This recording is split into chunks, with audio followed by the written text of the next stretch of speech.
10 toes, never fall, young nigga finna ball off. In the still west side, Pasadena, never finna fall off. Stood 10 toes, never fall, young nigga finna ball off. In the still west side, Pasadena. Are you niggas just some fans, huh? Hey, really got a plan, huh? But coming to some paper, you won't even lift your man up. I'm coming off the dribble, it's simple, I make them stand up. Come from where they sagging, now luxury, hold my pants up. I'm nasty, nigga, you should ask me. Best about the city, ask my daughter why she dabbing. Niggas got my name in their mouth while they songs in the drought. I know it's hard to get out, you should be closing your mouth. I told them only time would tell. They craving for attention, guess these niggas didn't know me well. I say nada, don't reply unless it's about $1. Oh well, okay, ha ha ha ha ha ha. All these local ass niggas, just some local niggas. I'm doing shows overseas, they don't know you niggas. Hey, check the wristwatch, that's a rolly nigga. Really making mine off rap, I'm the only nigga. Fall off. Stood 10 toes up before, young nigga finna ball off. In the still west side, Pasadena, never finna fall off. Stood 10 toes, never fall, young nigga finna ball off. And it's still west side, Pasadena. I'm the one from the pink house on Los Robles. Wasn't shooting, man, we really got it off the shoulders. And that's for real. And ever since they took away money, been in my fields, I really started grinding and winning, got me a deal, and now I'm paid up. The times that we was down, guess it been made up. Started doing numbers, now these little niggas hate us. So what? Set the bar so high that they can't touch. Really think it's jealousy, they mad that they ain't us. Hey, but fuck that shit, man, I'm Dina Race, we'll set a blaze, and I don't give a fuck that you feel away. Word how you niggas feel, the worst way to kill a day. Focus on my paper, got direct deposit on the way. But hey, y'all can have the best in the city. I'm the best out this motherfucker, say it with me. Hey, y'all can have the best in the city. I'm the best out this motherfucker, say it with me. Fall off. Stood 10 toes, never fall, young nigga finna ball off. In the still west side, Pasadena, never finna fall off. Stood 10 toes, never fall, young nigga finna ball off. In the still west side, Pasadena.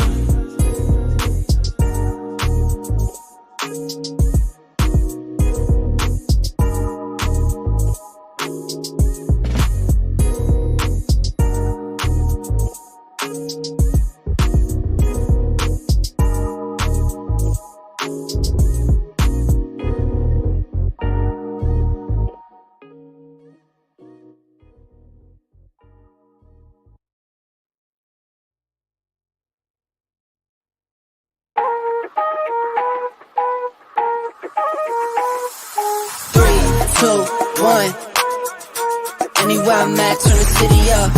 I could flip a dollar to $1 million. I don't like to brag, but I'm really on. 3, 2, 1. Anywhere I'm at, turn the city up. 3, 2, 1. I don't like to brag, but I'm really on. It's a new day, days been new. Been a decade since I made it out of rental. We some owners, baby, we don't got no rent due.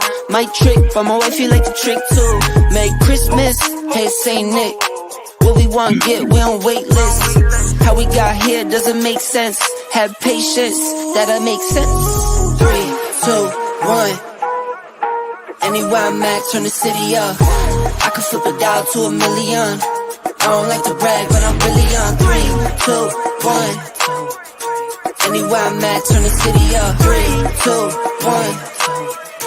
I don't like to brag, but I'm really on. Picking up the slack, joining this prime way, I'm getting to the rack. I do what I want, when I want, where I want, no cap. Put in all work, now I'm getting to the back. 25-8, I got money on my mind. Live life great, but I'm always on the grind. Navy blue tank, I don't wear it for the time. Real hustler, baby, throw my rollie in the sky. Get ready for blast off. Ball pointing cushy, so you know it's berserk. Trevor on the mix, so you know we gon' work. I might leave in one, find the beach and go surf. I'ma ride the wave till I'm out of this earth. 3, 2, 1. Anywhere I'm at, turn the city up. I could flip a dollar to $1 million. I don't like to brag, but I'm really on. 3, 2, 1. Anywhere I'm at, turn the city up. 3, 2, 1. I don't like to brag, but I'm really. Welcome back, ladies and gentlemen. Come on inside and get yourself something cool to drink. To another edition of the Black Man Unfiltered's Flipping Tables. I will be your co-host tonight. This is Lost in Translation Podcast. Welcome back, everybody. Tonight, we have a special show for you tonight. Tonight's show is why Trump is the better choice. Yep, we're going to talk about it tonight. I'm going to go ahead and bring my cohorts in one at a time. The first person I'm going to bring in, y'all seen him. He had his own brand new show. Ladies and gentlemen, put your hands together for the one and only Boss Man. What's happening, brother? Mute Monster got you, brother. Not too much. Good evening. How are you, sir? Doing pretty good, man. You had a fantastic show, man. That was a fantastic inaugural launch there, brother. Appreciate it. Thank you. It's a little edgy there, but we'll get through it. Appreciate it. Looking forward to the next one. Stay tuned for tomorrow. Awesome. No problem. Listen here, man. First of all, I want to go ahead and get the how you do's out of the way. We're going to go ahead and find out who we got in the chat, and then we're going to go ahead and get started. First person I saw was Embrace the Grace. Then we also have PA Texas Worldwide. I think PA Texas disagrees with us, man. He said Trump ain't the clear choice, but we're going to talk about it tonight. And of course, you know, we got the main man in the house, Hot Sauce in the building. You know what I mean? We got our pain, marriage, politics, and sports. And we also have the lovely Milani in the house. How you doing, Sugarfoot? Good to see you one more time. Then we also have the wonderful Katalia in the building. Yes, indeed. She says, welcome. And hi, Black Man Unfiltered Network. So glad that you're here this evening. Hello. What else do we have in the house? Unapologetically, Lala in the building. How you doing, dog? Thank you for stopping by. And of course, you know, we got Boss Man in the building. You know what I'm saying? Say hey. There's you. Who else do we have in the chat? I want to make sure we don't miss nobody. Oh, we even got the one and only Travel One. What's up, Travel One? And who else do we have? A-Team in the building. Yes, indeed, we do. And Anissa. Anissa, where you at? This is supposed to be your night. You know what I'm saying? You're supposed to be coming on up here, man, and defending your candidate. You know what I'm saying? But we're glad to have you here. You know, glad to have you here. And also who we have, King Libra in the house. And that's it so far. So we're going to go ahead and bring up our next cohort in the building. Y'all put your hands together. She just had a fire show, you know what I mean, the other day with Take Heed to the Message. Y'all, ladies and gentlemen, put your hands together for the one and only Embrace the Grace. Good evening, gentlemen. How you doing, Grace? I'm good. It's a long day at work, but now I'm here with the family unwinding, talking soft and lovely. No, we're going to see if we're going to keep it up. I can't make no promises. Yeah, I understand. We got our pen in the back, but, you know, he had to go do a few things. But we're going to go ahead and get started. First, we're going to find out how everybody is. Hold on, wait a minute, y'all. Let me go ahead and bring him up. Right. Ladies and gentlemen, y'all know him as the Continent. Put your hands together for the one and only, the boomer that you love to hate, our pain in the building. The villain. What's that in our pain? You got you on mute, brother.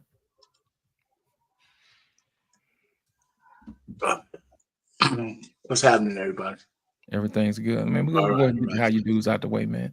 Our pain, how you feeling, man? Yeah, it's cool. It's cool. Everything's good.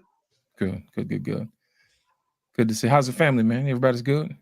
Everybody's cool. My oldest daughter was over here today. So, you know, she's catching up on the series From. Anybody who's not watching From is missing out. What is that all about? Oh man, From is it's a serious horror series. It's great. It's really, it's just these people get lost. These people get directed to a town that they can't escape from. And then the creatures come out at night and they got to find their way to, you know, defend the town, survive. And it's all kinds. It got some Lost vibes, got a lot of stuff to it. It's on season 3 now. The reason why I like it, they have a black man in charge, a black heterosexual man in charge of this. He's the sheriff. Is that the only qualifier? As far as I'm concerned, with all the you know booty munchers that I see on TV, you know, so yeah, booty munchers. Oh my God! You're so cute, Mr. Payne. I love it. And listen, you know what? To see a black man in charge, and he's you know he's going through his stuff, but he has a son, he had a wife, he had all these kind of things. You know, I can appreciate that the way program has been going. So that's what's up, man. So and he ain't got no pronouns, do he? You're a mister. You know what I'm saying? Yeah. That's right. Milk is his pronoun. No, but it's a really good story, man. The show writers are doing a great job. Season 3 just started, man. How can So the people? If the people it's ain't on got- MGM Network, and you can MGM get Network. it on Prime. Okay, cool. That'll work. That'll work. Grace, let's go ahead and start with you, darling. How's your week been? It's been good, guys. It's been kind of rough because I was in that hurricane. The roughest part about that situation was not hearing from my son for 6 hours, but he's good. You know, they did lose power because he's in Gainesville, Florida. I'm in Georgia. But then we had that biochemical plant burning, and it comes all the way over here. So it's a lot going on, guys, but I'm good. I'm safe. And all I can say to everybody out there is just stock up, because they've got 3 more hurricanes out there lingering. So, you know, just stay close to the news and stay informed. Awesome. And also, boss man, how goes it, sir? It goes well. Same old. Family dad here for the most part. Work finally tamped down into the fiscal year, so things are smoothing up here a little bit. My little terrorist, terrible twos. Okay, all right. He's every day he's speaking, trying to utter new words. We said okay, just yes, I think it was today or yesterday. So every other day he's coming up with new stuff and trying new things, climbing up new things. All right. So, but it's lovely. The family as well. We're doing all right over here. How about yourself? Awesome. That's what's up. Yeah, I'm How good. you Man. doing? I'm good, man. I've been trying to get some rest, man, because you know how we do it, man. We just keep going like the Energizer Bunny, and don't nobody ever check on the strong. So you know how that go. But for the most part, everything is good. So earlier you talked about the storms over there in Florida and North Carolina and Georgia and New York, places like that. We want to make sure we keep those folks in our prayers. I was watching some of the videos, and some of those people don't have nothing, man. Everything is just gone. I mean, no cell phone. So I think they have like one hotel up there in Asheville, North Carolina. I've been in Asheville before, and it's beautiful up there. It's mountains and valleys and everything. It's some of the best, some of God's best country, man, up there. And I really do wish those people good luck, man, out there. And hopefully we get enough people out there to get those folks taken care of, so they can absolutely lit. And the worst thing apart is that 50 truckers woke up in the truck stop, and they slashed all their tires, and these were the trucks that were bringing supplies to North Carolina. So I'm telling you, it's getting, I'm telling you guys, I'm not trying to cause panic or chaos, but y'all really need to get it together, because yeah, they were trying to sabotage. Hey, there's the looting. It's real. They're not putting that on the news. They're distracting us with Diddy and other irrelevant things that doesn't really matter to what's going on in our lives not now, but right now. You know? Right. Lala was saying that that affected Tennessee too. I forgot to mention Tennessee because they had it bad too. They had a lot of bad flooding. North Carolina, South Carolina, Georgia, and Florida. So we want to make sure we keep those folks in our prayers. And if you guys can help out any kind of way, make sure you give to United Way or whoever else that you see fit, that those folks can get some aid some kind of way, because it's hard, man. Trying to live and not knowing where your next meal is going to come from. I saw a video where this lady was trapped and she didn't have any formula for a baby and all type of stuff, man. So we want to make sure we try to get to these folks as quickly as possible. I saw some of the waters receding, but those folks going to need some help after that. You know, and that's why leadership is so important. When we come in and we start talking about who's going to lead the country in chaos, you know what I'm saying? And speaking of chaos, we got one more member. Speaking of chaos, we got one more member. Y'all know her, y'all love her. She has a show, comes on every morning about 8 o'clock, 8:30, you know what I'm saying, or whenever she feel like it, because you know people want to have her on their show all the time. I saw you take heed, you know what I'm saying? So y'all put y'all hands together for the one and only Take Heed to the Message.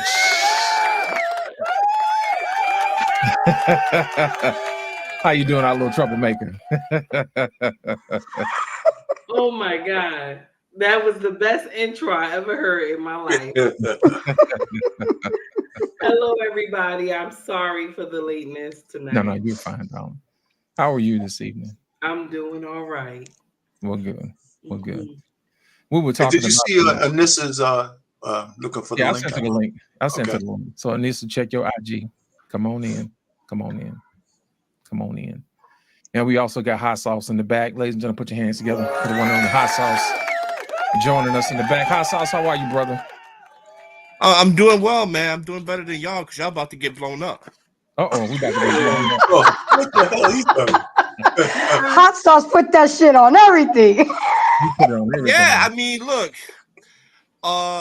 Iran just attacked Israel, so U.S. got to go there.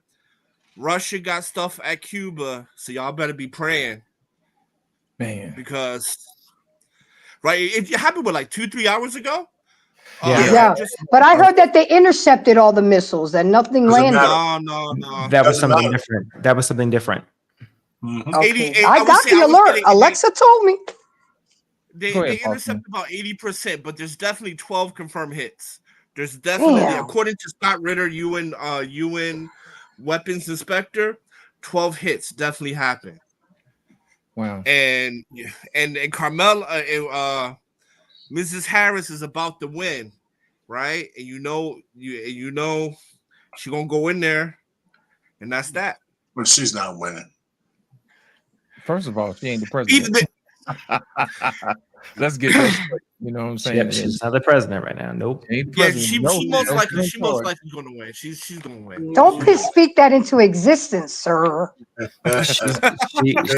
She's trolling there, Victor. I have a strong inkling feeling based on something that I saw that I cannot. I won't go down a rabbit hole, but I have a strong inkling feeling that she's gonna win. But I don't think it doesn't matter. Doesn't matter who's president. We ain't getting out of this. No, doesn't matter. no. When it comes to Israel, there's no daylight between anybody. Yeah, doesn't matter who. That's right. That's what we're here to talk about tonight, y'all. We're here to talk about leadership. And the title of the show is Why Donald Trump is the better choice, you know. And I look around, man, we see, wars, we see people starving, we got natural disasters. This is not a beauty contest, you know what I'm saying, when it comes to taking care of your country. So I want to make sure that we talk about this tonight in a way that we can talk about this peacefully. You know what I mean? I want to make sure everybody's all sides are talked about.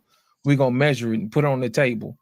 And we're going to make sure that we do our due diligence. You know what I'm saying? To talk about this thing the right way.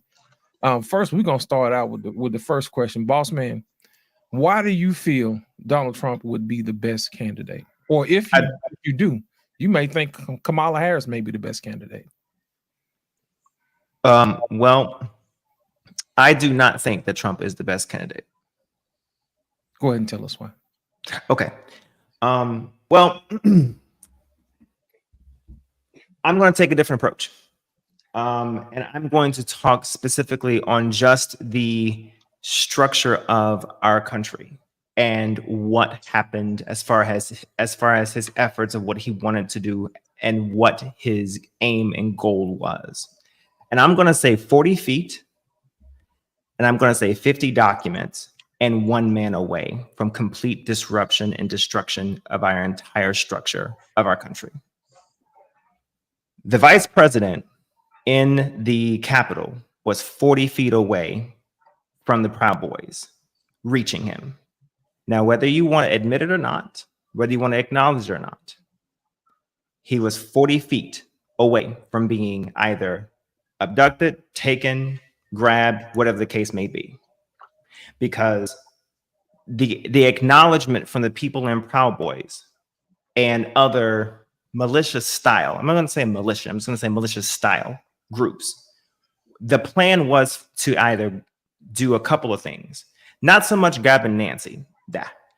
The two main goals was to either grab Mike Pence because they had a noose on the lawn for his ass. But the next and the real major thing, the 50 documents, were the 50 electoral ballots. That was the real goal that they were really trying to get. Not so much Mike Pence, because they were trying to pressure him not to certify the elections. But I really want you guys to understand how fragile our entire democratic republic actually is. and it rests on 50 electoral documents that each state sends up to the Congress, okay? 50. And provided that they were actually able to grab those from the lectern, our entire democratic republic would be completely disrupted. They would not have been able to certify the election. That was the end goal. And I personally, I'm gonna give Trump some credit here. I actually don't think Trump was actually behind the actual scheme itself. He just was a benefactor of it. The person behind it was John Eastman. Now I'm gonna go through some names of some people because I'm gonna make a point here. Here we go. Eric Hirschman, Greg Jacob, Jason Miller, Mark Short, Mark Meadows, Sarah Matthews, Richard Donahue, Bill Barr, Jared Kushner, Ivanka Trump. These are just a few of people who testified against Trump. These are people who were part of his cabinet, part of his family, part of his administration in some form of fashion or capacity, who were all Republicans in some form of fashion. None of these people were Democrats who testified against him. Now, I'm going to tell you something. If this was a Democrat and these are Democratic people testifying against how much of a national security threat he might be, how much of a risk he might be to the Constitution, and you may think the Constitution is flawed, and I think it is too, but neither here nor there.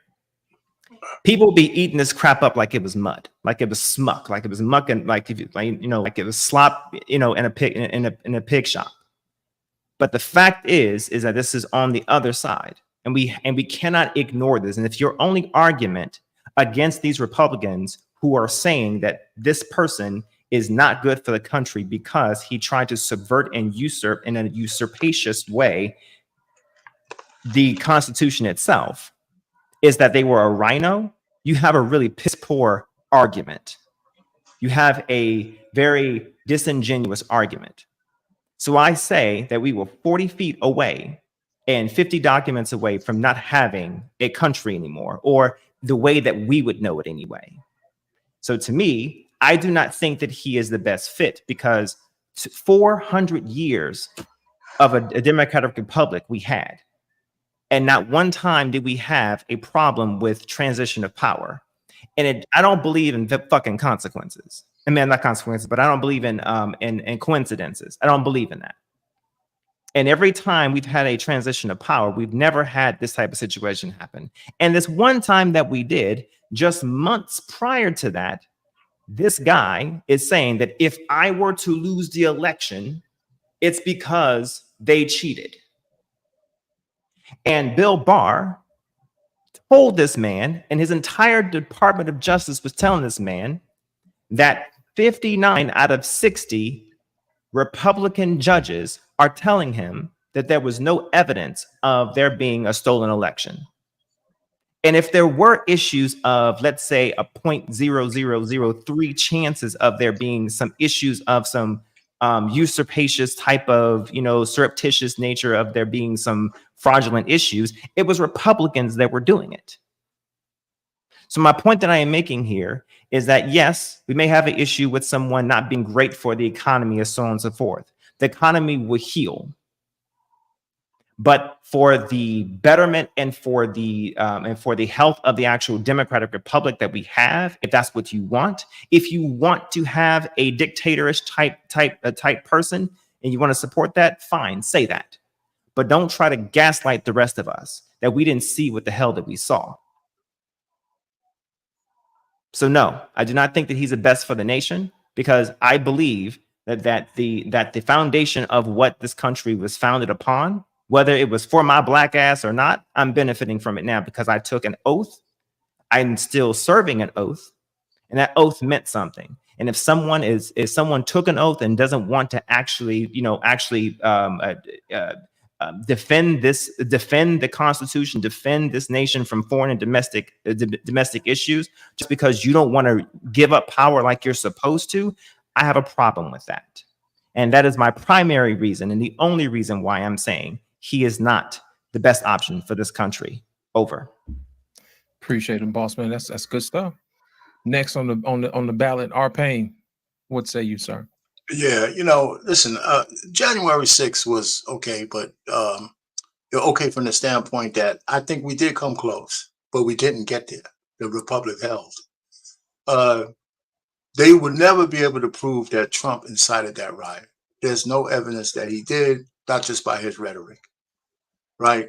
Nobody's talking about the fact that Nancy Pelosi was the one who stopped the extra guards from being there because she thought that Trump would use them to actually stage a coup.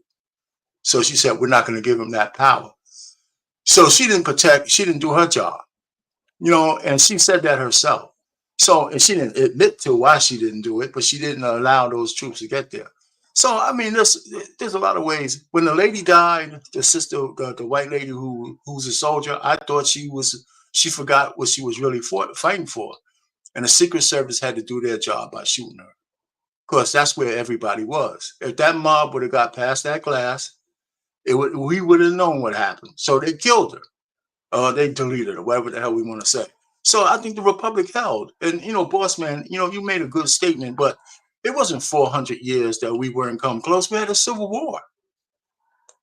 We had a civil war to keep the Republic together. That wasn't 400 years ago.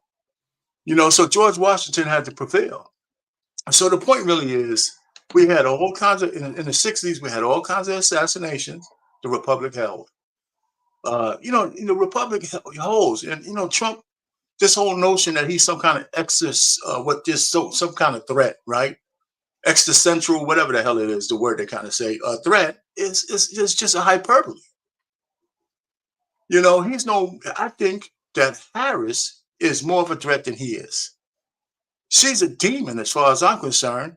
She wants to, just because she's so far left that anything goes, her and her squeezy little vice president dude, I think what I'd be more concerned for the children of the future, where they're trying to indoctrinate them where they don't want families. They're going to be confused about their sex. It's the debauchery that comes with her is one thing, but her economic plan is absolutely idiotic. I can't even get past the fact that she wants to tax unrealized gains. She wants to give $25,000 to people who can't afford to buy a house. Guess what they're going to do when they get a loan? They're going to default on those loans, and we're going to be right back where Obama had to save everybody in less than a year. Her plans are just idiotic. Not to mention, she wants taxpayers to pay for people who want to get their balls cut off and women who want to, get their breasts taken off if they're illegal immigrants and prisoners. How many things does she have to say stupidly that we can say she's not best for the country? And now we're going into war. We want that woman to send your sons to war? A woman who probably doesn't even give a shit about men. From that standpoint, there's no way she's better. The only unfortunate thing, and I would agree with you, is that Trump is the guy up here. Because if it was any other male, if it was JD or any other male candidate, it wouldn't even be close.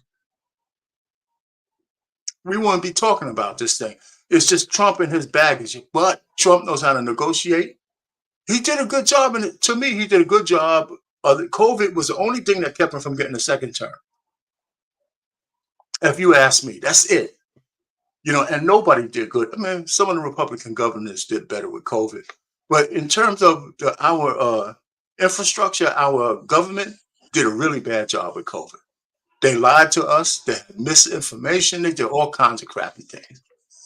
So, I'll just leave it there. But there's no way that Kamala is better than Trump. And it just happens to be Trump. And he's just not a saint. We don't need a saint. We need somebody who's standing on 2 feet. And that's what we need more than some giggling, cackling hen. So I'll leave it there. Our pain said we don't need a saint. We need a monster. And I think Trump is a monster for these times. You know what I'm saying? Take heed. What say you, darling? Because I saw where you had a video about Candace exposing some heritage issues with Miss Harris. And there were some things that she brought up that was concerning. You know what I mean? And to the least to say. And she talked about socialists getting into this country and establishing themselves subversively to spring the trap on us later on. So I know you talked about it a little bit. So what say you about this particular situation, Trump or Harris? Because I know where you stand. So I don't care for either one of them, but my king keep telling me when I listen to your content, it sounds like you're leaning more towards Trump. And I told him no. He said, no, your content sounds like you're leaning more towards Trump because all the things that he says, you agree with a lot of the stuff that he says. Because when you hear Kamala talk about prisoners can get sex changes, that even the migrants can get sex changes, and it's all on the taxpayer dime. Our children, if they turn around and say they want to be a boy today or they want to be a girl today, and that's not their birth, that they're able to do it. So we have a lot of questions here. Yes, Kamala, education-wise, her background-wise, her resume, she would be an excellent president. Okay? Her background-wise, her education, yes, she would be an excellent president. But when you get down to the nitty-gritty of what she is, it sounds like a whole demon. Because you want men to be able to change into women. You want women to be able to change into men. You know what I'm saying? You're going to push an agenda where even farther than Roe, that you can have a deletion. And I don't think we're all putting it together because we can't stand Trump. So we rather take someone who can't even tell us what she's really going to do. The first thing when you ask her, oh, what are you going to do about the economy? She comes up and says, well, my mother, my sister, we lived on top of so-and-so, and my mom struggled to buy a house. How many times do you have to hear that? How many times do you have to hear that? That doesn't make sense to me. And that's not what we're asking. We're asking, what are you going to do with the economy? My problem is that the longshoremen has striked. They striked. They haven't striked since 1977. And so now we're not doing anything about that. Nobody went to talk to Port Authority or nothing. Mind you, yes, this is an entity, but these people bring in everything we need in this bitch. So why are we not talking? Why are we not in there trying to figure out something? No, we're doing photos, photo shots and photo shoots, and we're doing, we're going to go talk to podcasters and this and that. We all know Sleepy Joe ain't doing nothing. We all know he relaxing somewhere. The last time they got something on him, he was talking about we gave them enough. How do you say you gave hurricane victims enough when you should have got up there and said, we're going to do our best and whatever these governors need, we're going to supply it. That's it. That's it. You didn't have to say, oh, no, we can't do no more. We have done enough. And this is the problem. But you give Ukraine about I think it was 8 billion or something. You give Ukraine about 8 billion. And then this is another thing too. We just ignore everything the small hat people do. Okay? We ignore everything the small hat people do. What the fuck is that? That does not make sense. Okay? You got one bullshit across the way, and then you start fucking with somebody else. What kind of nonsense? And we are proxying every motherfucking thing. You know, taxpayer money. The thing is, and this is the uncomfortable truth that nobody wants to say, but the small hat people and these other people, they related. They are related. If you go to the Bible, both of these two are related. They are brothers in this bitch. And they're fighting over a land that Yahweh promised the both of them. What kind of nonsense? But we're in here, you know, wishing the small hat people win. When you going into supermarkets and stuff is just blowing up and everything, and babies are around, oh no, it was this, it was that, and that's why we took a whole building out. You took a whole building out for one person. For one person, families, babies decimated because you claim one person was in that building where you could have sent in a team to take out that one person, but you decided to crash the whole building, and nobody see anything wrong with that. Came to the United Nations, everybody clapped and shit and everything, what he said, and all I heard was that we're gonna do some more killing. That's all I heard.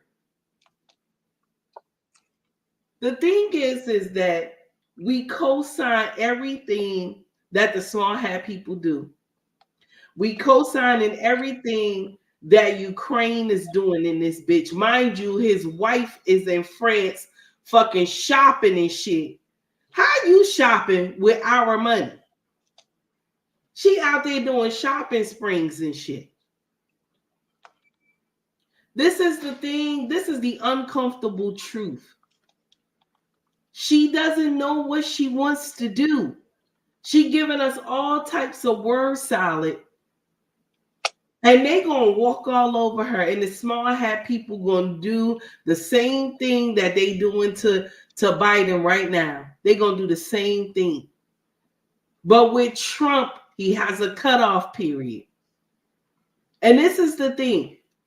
I bet you if y'all stop proxying this bullshit, stop proxying it, right? That shit gonna stop. Why do y'all send our sons and daughters to foreign countries where they're fighting for another country? They didn't sign up for that shit. They're fighting for another country to do bullshit. If they're going to some other country, it's because this country was fucking with us. Why are we sending our children over to somewhere where these same people would not even send their children over here if we had a motherfucking problem? Mm-hmm. This is the thing that America doesn't understand. We have a problem here. No other nation will come and help us. You know what they'll say? Oh, we're praying for America. We're praying for y'all for everything. When 9/11 happened, what they do? We're praying for all of y'all. It's sad. I'm sorry. I only why I don't believe that she would be good for our country is because she doesn't know how to tell what it is. She doesn't know how to speak it. She will get up here and tell a whole sob story and make people believe that this is okay. And I'm done. I'm finished. Thank you. Take heed. Embrace the grace. What say you? Okay, so I'm going to start off by saying, ladies and gentlemen, it is the lesser of the two evils. Okay, those two choices is all we got. Y'all Dems were forced to Kamala, and Trump, they nominated him. Nobody else stood up against him, and he's still there. I'm going to give you the facts first. Trump's leadership brought in 2017 tax cuts for families and eliminating hundreds of thousands of regulations, causing energy policies, lowered costs at the pump and for home utilities. And we were free from foreign conflicts. Okay, there were no wars while he was in office. And as far as January 6th, it is the American, y'all could say all day long he incited it, and if he did and he didn't, but at the end of the day, it's the American right to go to revolt against the American government. I mean, we protest with George Floyd and your boy Rodney King. So this time it's white folks. Well, they took it to the next level because they can with white privilege. They took it to the White House. So what is the difference between protesting in the hood than protesting in the White House? Yes, it should be more respected. It should be more, but at the end of the day, it is the right of the American people to revolt against the American government because the government are servants for us. See, that's what they have manipulated, that we're working for them. But in actuality, government officials are servants. They're supposed to serve us. Okay? I think Trump is more qualified because he's already been in that position. He's been there, done that. So why not have somebody? Kamala didn't even know that there was active military and active war zones. She don't know. I mean, how can you not know as vice president that there were active military members in hot zones? That was crazy. But of course, nobody fact checked her due to the fact that one of the moderators was her sorority sister. I mean, come on, guys, wake up. Wake up. I don't care about how she grew up and her best friend's mother had a business. She's got a lot of word salad with extra ranch dressing. We are voting on feelings versus facts. And we have to stop that, guys. I would love to see a woman president, but not that one. Not that one, and not now. We need somebody with some balls, literally. Some cojones. He was the only president that walked into the UN and said, all y'all motherfuckers gonna pay us our money. And it's not gonna take you 5 years, 10 years, or 20 years. I want it now, and I want it right now. Or we're putting tariffs and we're putting sanctions. Trump has nothing to lose, guys. He's already a billionaire. What does Trump have to lose? He's been there, done that. He wants to fight for the American. Did y'all see how they cheered for him when he was at the Georgia and Alabama game? And Kamala was getting asked to get kicked out when she was at the Michigan game? Y'all think Kamala got a hold on Trump, but all them rednecks from these backwoods in Georgia and Tennessee and North Carolina, I'm around them, guys. I'm around them, and they coming out. They are coming. People in hospice are coming out. They are coming to get that vote. But I just hope that you guys vote for the right reasons. Every time I speak to a Kamala supporter, I ask them, so why are you voting? The fact that it takes you 10 to 15 seconds to even answer the question is a problem to me. So that just lets me know you're only voting for Kamala because you don't like Trump. So you're voting based on feelings. And if you guys ever known, you do not make a life-altering decision based on an emotional status. You just don't. I get it, women. I get it, black women. Y'all want to see one of y'all kind. Oh, but wait. She never claimed that she was black. All of a sudden, she's black now. She's tugging at your heartstrings. I'm black now, y'all. I put garlic in my collard greens. That was for you, boss man.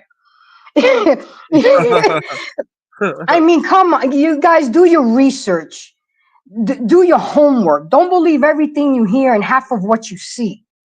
Because I'm telling you, Trump has nothing to lose. If he wins, we were in a better position financially when he was in office. Did he fuck up COVID? Absolutely. He was telling people to drink bleach. Okay? But y'all stupid ones need to also decipher what's real and what's not.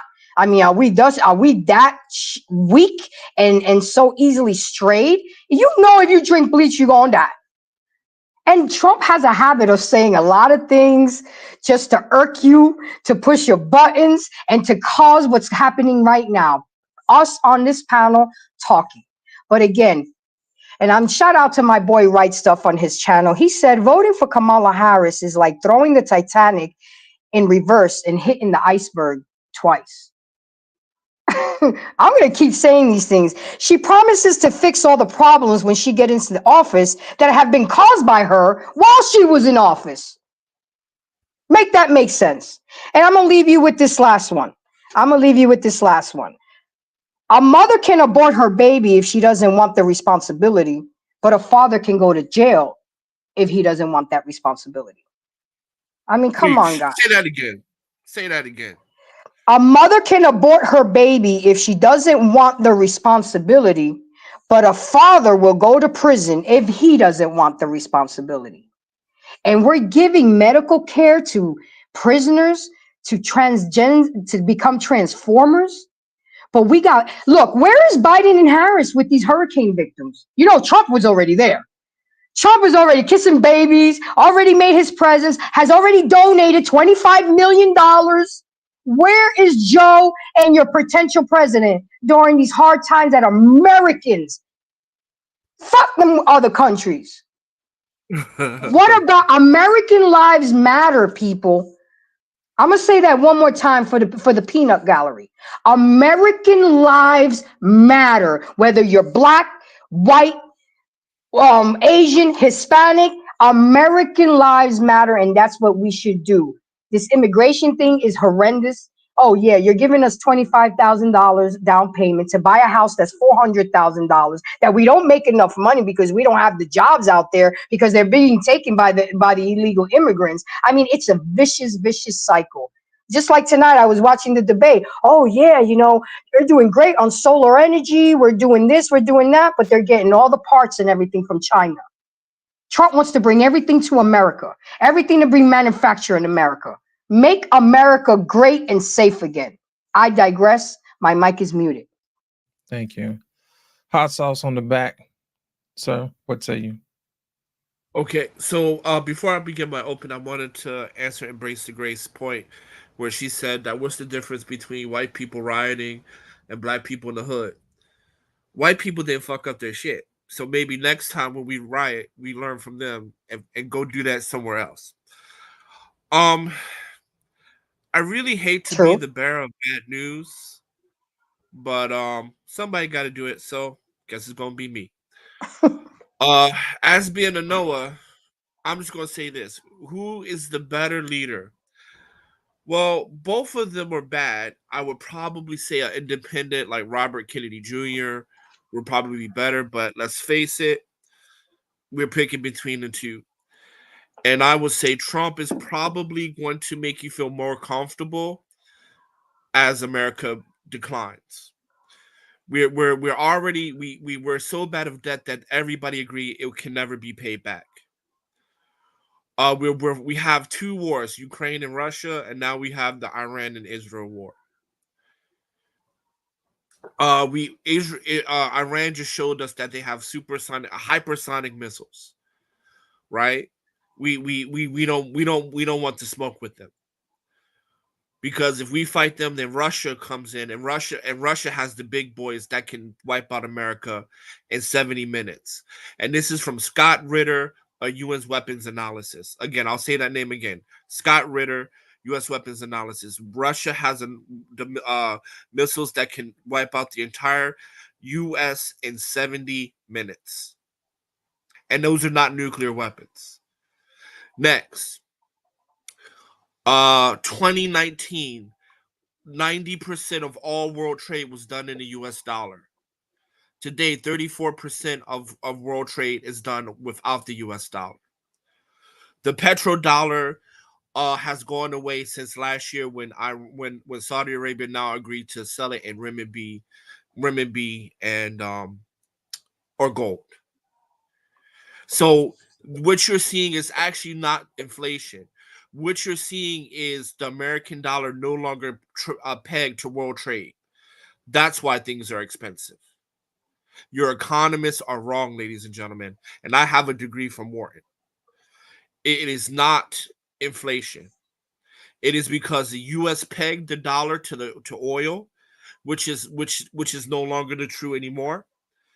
And the world does not use U.S. dollars to do world trade, which means this: every time I want to buy something, if I'm from an African country, I want to buy something from China, I need to go to the US to buy the dollars, take those dollars and buy in China. That's no longer existing. This is why you're seeing things so expensive. is not inflation. You're seeing the US dollar now being valued without the world trade. Second, October 22nd to the 24th, Kazan, Russia.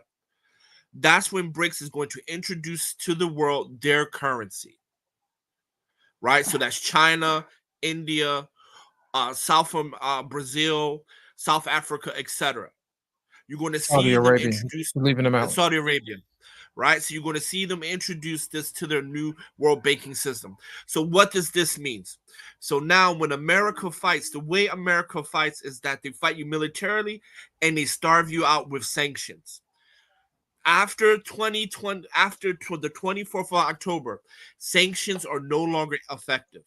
We've already been sanctioning Russia for the past 2 years, and the Russian economy is humming along fine. This is why no matter who's the president, the time of America is gone. Now, the person that's going to make you feel most comfortable is probably going to be Trump. And I'll rest my mic there.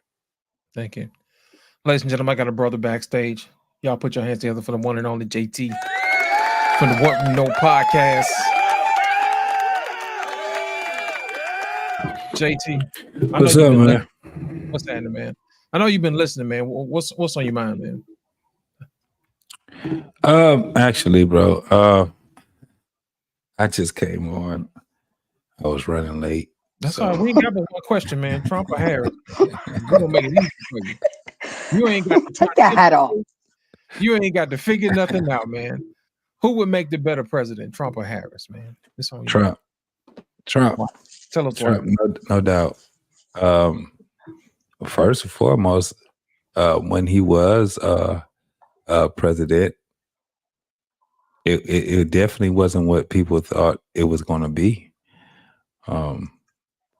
Personally, myself, I had benefited. It was basically off of the status of myself. I am a veteran, and I also work for the government. So it actually, it benefited me, most definitely. I wasn't fortunate enough to get those PPP loans, and I wasn't fortunate enough to be able to spend things the way that a lot of these other folks did. Maybe they wasn't at the point where they were fortunate enough either, huh? But one of the things that I did understand about Trump was that although he sounded crazy when he was saying things, they turned out to be true.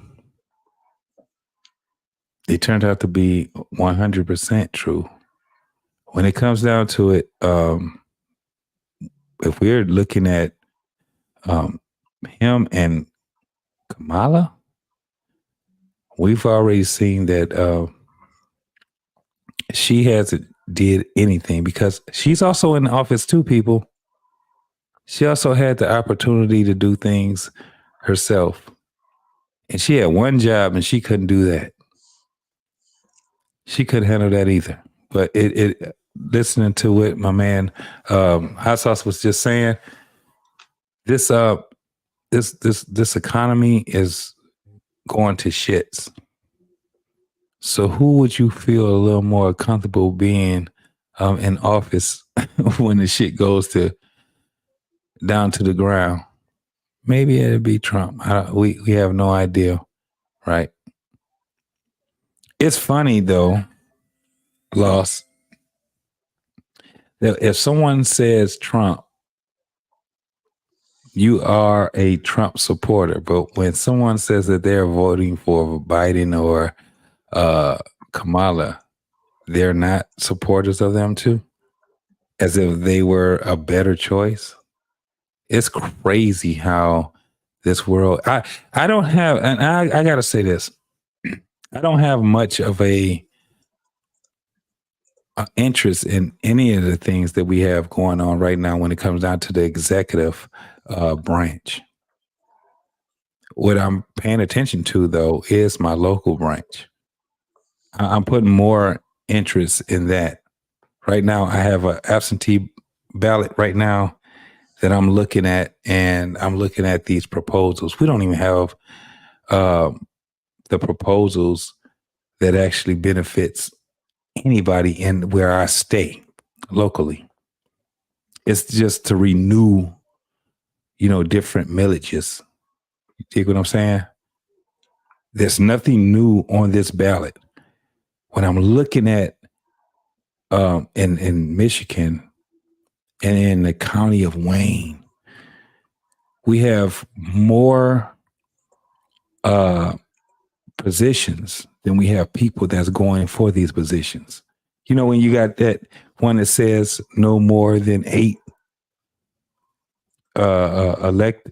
elective people that you can sign for. On a lot of these, we have 6, 5. If you see that they're saying that you can vote for your judges, right? You can vote for no more than 2. There are only 2 people on there. The same people that was on there the last time. I'm looking at this ballot and I'm looking like, ain't shit new on this ballot.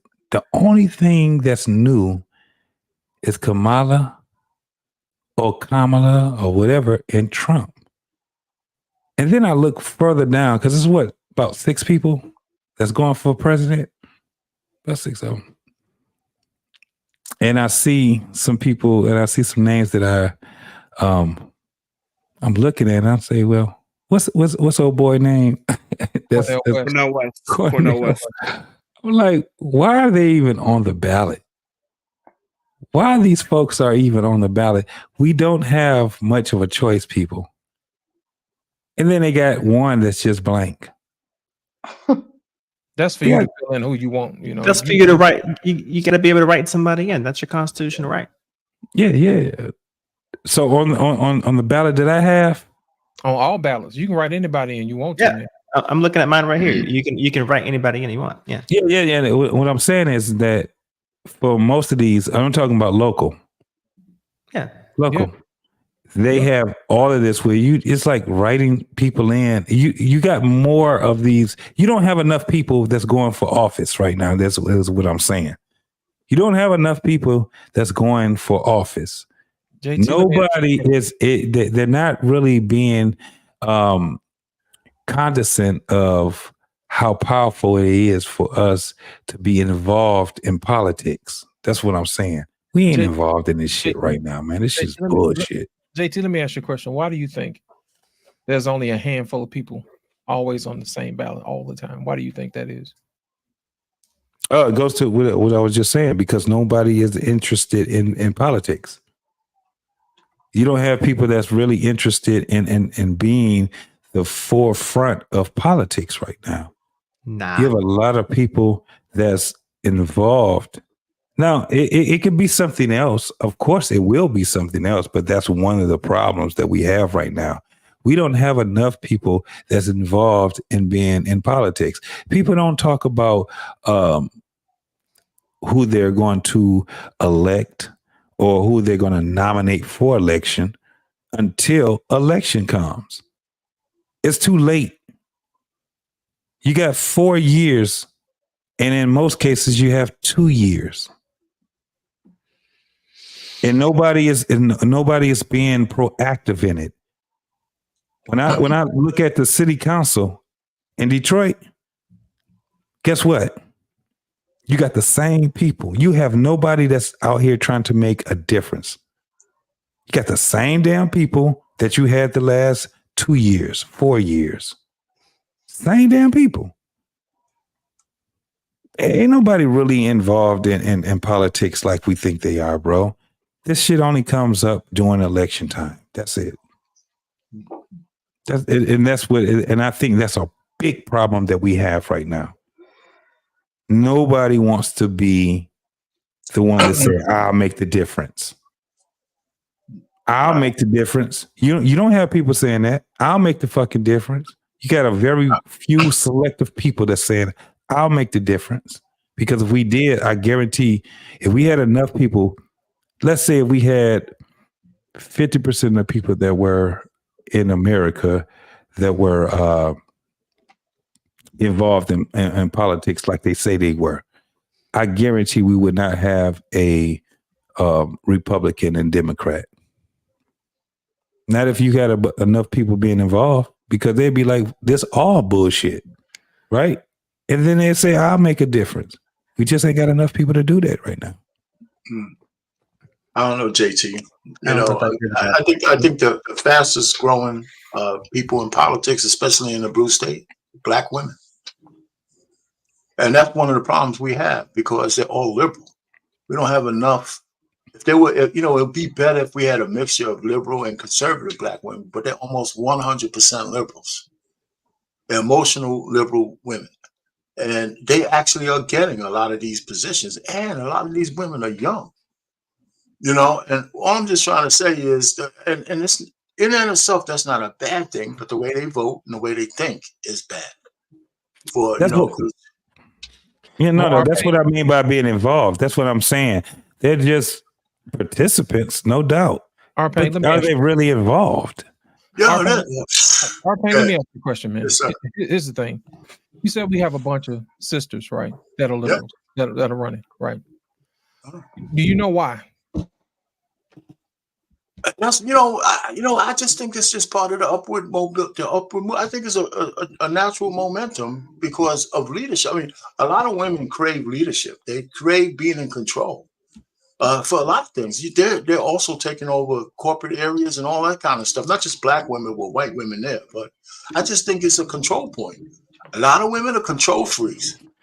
They just are. And how you can get control is by getting office. That's why. And let me just say this before, and maybe I'm not answering your question. Here's the issue, though. A lot of them are doing dirty shit too, and they're getting kicked out of office almost as fast as they're getting there. I did a show on this channel. I named like 10 or 12 Black women who shit the bed after getting office, going to jail, stroking the help, all kinds of shit, man. So, so they don't know how to wield power. That's the biggest issue. Stroking the help. There's nothing wrong with stroking the help. Take that back. What's up, hot sauce? I'll cut your mic off, hot sauce. Yeah, I don't know if I answered your question, but No. Here's the reason why I say that is because we as a people, we play one note. You know what I'm saying? We don't understand politics from both sides of politics. What we do is we get what we've been fed, and we don't look and see what the other side is doing. We don't understand exactly what the other side is about because we refuse to, because of what we've been fed. We're scared. If I go over there with them Republicans, they're gonna turn me into a racist, or I'm gonna sell my people out and all this other stuff. When all you got to do is do a little bit of digging and a little bit of history, man. You know what I mean? You got to start asking yourself the question, what does it mean to be a liberal? What does it mean to be a conservative? In order for you to solve the problem, you have to solve from both ends of the equation. And you know what? The real reason why we keep getting screwed is because we're on the wrong side of the equal sign, because we don't do our homework. We don't show our work. That's the problem. And we're afraid to figure out exactly what's on the other end of the equation. You know what I mean? My whole thing is, if you want women to understand exactly how the entire political process works, they need to understand it from both sides. You can't just be on your one side, because you're going to continue to get played every single time. That's the main reason why you'll always have somebody out that says, oh yeah, they're going to vote for me no matter what. All I got to do is tell them I'm Black, and they'll vote for me. You see what I'm saying? All I got to do is tell them I'm a woman, and they'll vote for me. You know what I mean? All logic goes out of the window. Think about it. How many people really don't like women? Women are nice. You know what I'm saying? Women are delicious. You see what I'm saying? Who doesn't love a good woman? You see what I'm saying? And don't mess around and let her be brown. You know what I'm saying? It kind of do something to you. You know what I'm saying? I'll be the first one to tell you I love me some women, and don't mess around and be brown. You see what I'm saying? So what happens is it gets under your skin. It's like, how could I vote against that? You'll start looking for reasons why to say, you know what, I'm gonna vote for her no matter what. Yeah, I mean, that's throwing logic and reasoning all out of the window. You see what I'm saying? But my thing is this: I'm a student of history, and Take Heed will tell you that I am a gentleman and a scholar. I will let you say your piece, but at the end of the day, I'm going to educate you if I ain't gonna do nothing else. If we do a little bit of history, how often do pandemics break out? About what, once every 100 years, 110 years, something like that. Let me ask you a question, y'all. To be honest, I'm not playing either side. I just want to ask y'all a question. What was the last pandemic we had of this magnitude? It took place when? This magnitude, Spanish flu. Yeah. Spanish flu. About what time? About what time? Early 1900s. Late 1900s. Okay. Or early 1900s. Early Okay? 1900s. Yeah. Early. All right, great. Let me ask you. I'm going to ask you two questions. Okay. Number one, who controlled our money? At that time? Yes. Oh. Who controlled the money, or who controlled our money? The UK? No. It would. No, America wasn't in power yet. It was No. still No. It was still the Federal Reserve at the point in time. No, there was no Federal Reserve. There was no before the Federal Federal Reserve at Reserve. the time. Okay, so then that was the greenback. It was the we had our own money. Gold standard. It was Right. We had our own money. Gold standard. Yeah, gold Right, standard. right. We had our own money, right? Okay. Now, what happened right around that time? Great Depression, everything else, right? Right. Great Depression. So Lincoln's in assassination, right? 1926 Christmas, banks got together and decided to change legal tender from gold back to You're jumping ahead. You're jumping ahead. I'm taking you slow for a reason. I'm taking you slow because we got people in here who probably ain't heard this before. What's the new deal? No. You're taking me too fast. Now, we were in control of our money, right? We had no debt. Yeah. You know what I mean? My thing is this. What happened also around that time? What, the Titanic sank, right? Titanic sank, Great Yep, Depression. and there were 4 elite billionaires on that ship. Families, Right. Now, which president says, do not give our power to a central bank? Who was that? I'll give you 10. That was Lincoln. No, it wasn't. No. Was that J.P. Morgan? His name starts with an H. Him. Eisenhower. No. He said Herbert Hoover. No, y'all too early, man. Last name starts with H. Alexander who? Oh, Hamilton. No. Hamilton. Oh, I should have just said it. I almost said it. Don't give your money to no central bank. Okay. Right. Now, let's bring this thing forward. Okay. Now, I'm pretty sure y'all heard of the story about Jekyll Island, right? How a lot of these major banks got together and they created Christmas. Right. They created 1926. Jekyll Island in Georgia, right? Jekyll Island, South Carolina. South Carolina, yeah. All right, now. Yeah. Now, follow me now, okay? We had a Federal Reserve. Now we have to borrow money from these people, print our money, blah, blah, blah, blah, blah, okay? Fast forward to 2024. Anytime you have a situation where they're getting ready to change the money over or who's in power, people are going to do weird things. They're going to start wars. They're going to do all type of stuff to usurp whoever's money is in charge. Okay. They're going to do all type of weird stuff. They're going to say, hey, look, this is the UN. This is the WHO. You know what I'm saying? We're going to sit up here and we're going to have you guys sign off on this and you give up your country's sovereignty. You know what I mean? For security. The last time we gave up our sovereignty for security, we got a Federal Reserve Bank. Now, what happens is when the WHO comes in and says, hey, look, whenever there's a pandemic or whenever there's a crisis, you know, you have to give up all of that control, and the WHO and the UN takes over. You giving up your country's sovereignty. What did Ben Franklin say? Those who give up their security for what? Freedom deserve neither. You see what I'm saying? That's exactly what's happening right now. It's the long game that's being played out. What you're watching is a longer game that's being played out over time, What they do, they distract you with all of these little individual things, but step by step by step, they're moving that thing forward because you have other people that are in control. So what they do is they devalue your currency, tell you it is worthless, and we have something better waiting for you. Okay.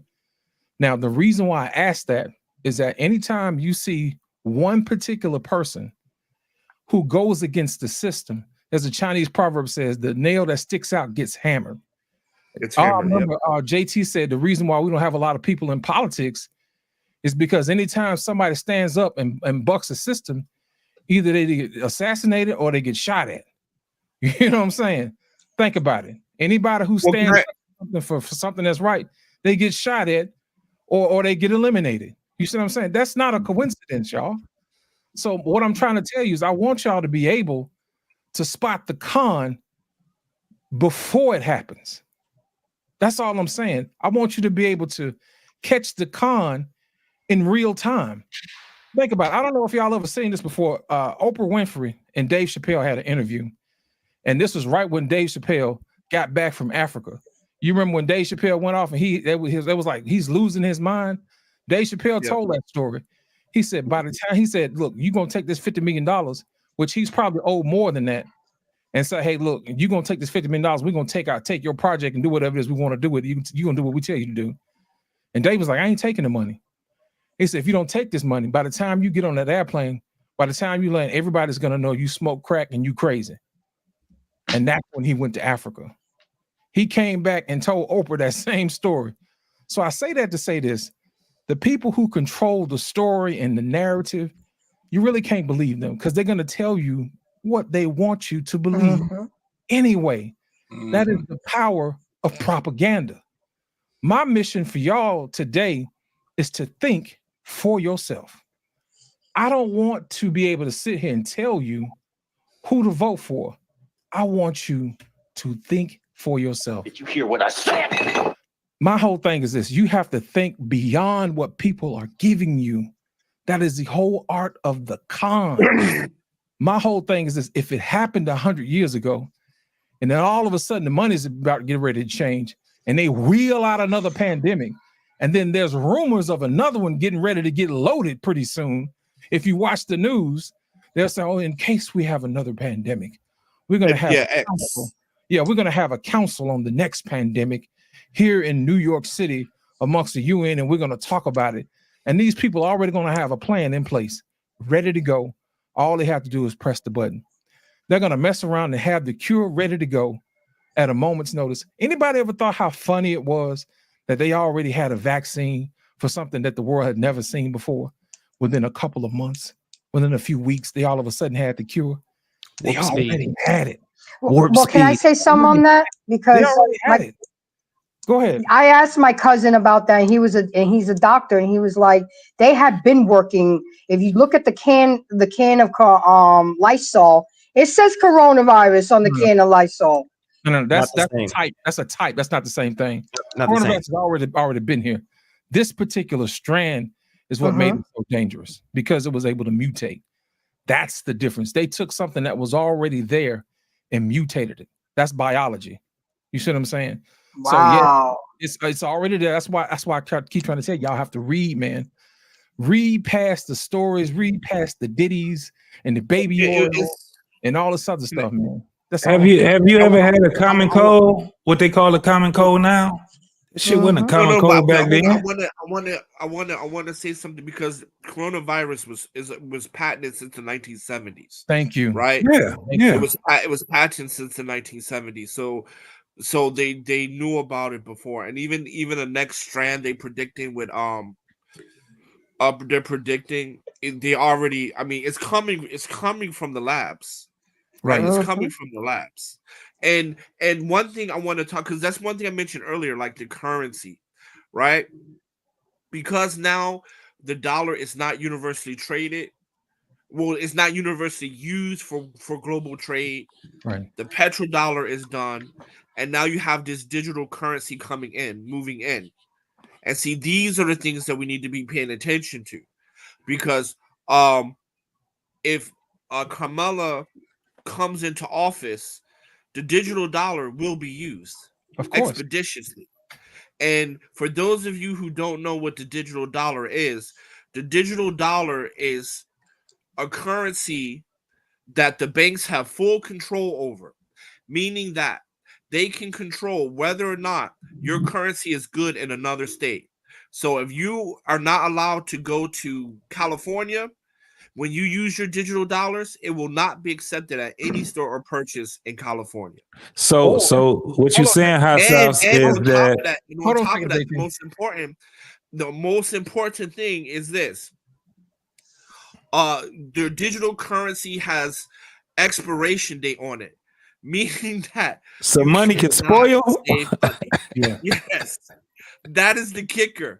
You cannot save your shit. So when somebody tell you that your money ain't, when somebody tell you that your money ain't good here, they really mean that shit. That's just not a figure of speech anymore. Hurry up and buy. Hurry up and buy. I feel sorry for your mother. There's another aspect, Hot Sauce, that you're missing.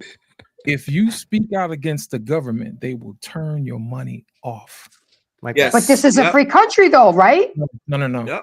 You know where they got that from? They got it from China. They already have a social credit system. Whoa, hold on. Let me clarify that because they got it a little bit wrong. Come on, talk to me. Social credit affects how you get your loan. They don't turn off your money, right? But it does affect how much money you can get for loans, and you can get fined.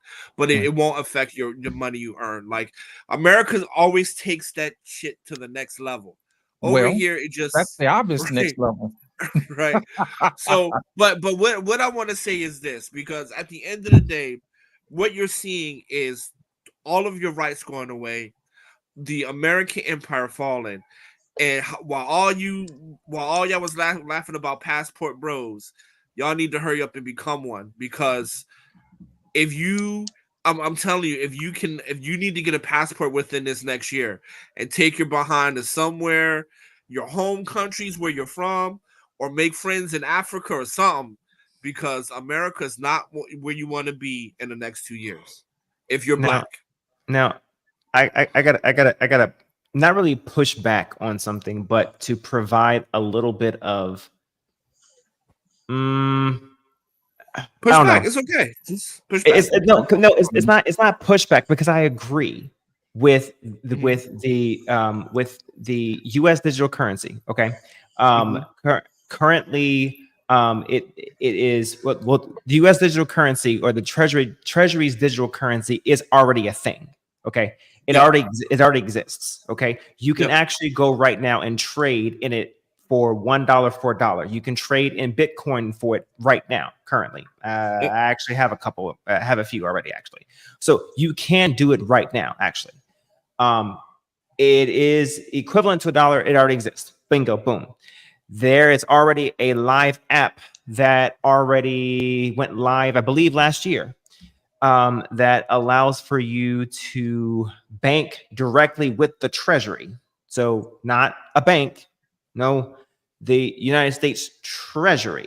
Okay, so you have an account with the Treasury, because that accounting system that is kind of like Cash App, it's already in existence already. So the people who wanted to actually test it, beta test it, whatever, you already have it. Okay, it's already there. Okay, so it's already in the works. The only pushback I have to your statement is that, my guy, I don't think it really matters what country you're going to. Whether you are a spiritual person who believes that this is going to happen irrespectively, or if you're just someone who just sees the trend and you are a non-spiritual person, it's going to happen to where there is money is no longer tangible, and it's a digital currency across the board. You cannot hide from this. It's going to happen whether you like it or not. Okay. The UN put this into motion the moment that they signed a treaty, one of the first treaties they signed back in the Antarctic Treaty. Okay. So it doesn't matter where you go, it's going to happen. I mean, you might be able to survive like that, maybe in some island somewhere, but good luck not getting speared and Sparta speared. Okay. But for the most part, if you're going to any developed country, you're not going to be able to escape this. So your best bet is to figure out a way to be able to survive and adapt and assimilate. I mean, the only reason why I would disagree with that is because BRICS is coming out with their own currency. But it's still digital. Is my point. No. This one will not be digital. And then also, if you go to certain countries where they still use cash, right? Because a lot of countries still do not have the internet infrastructure.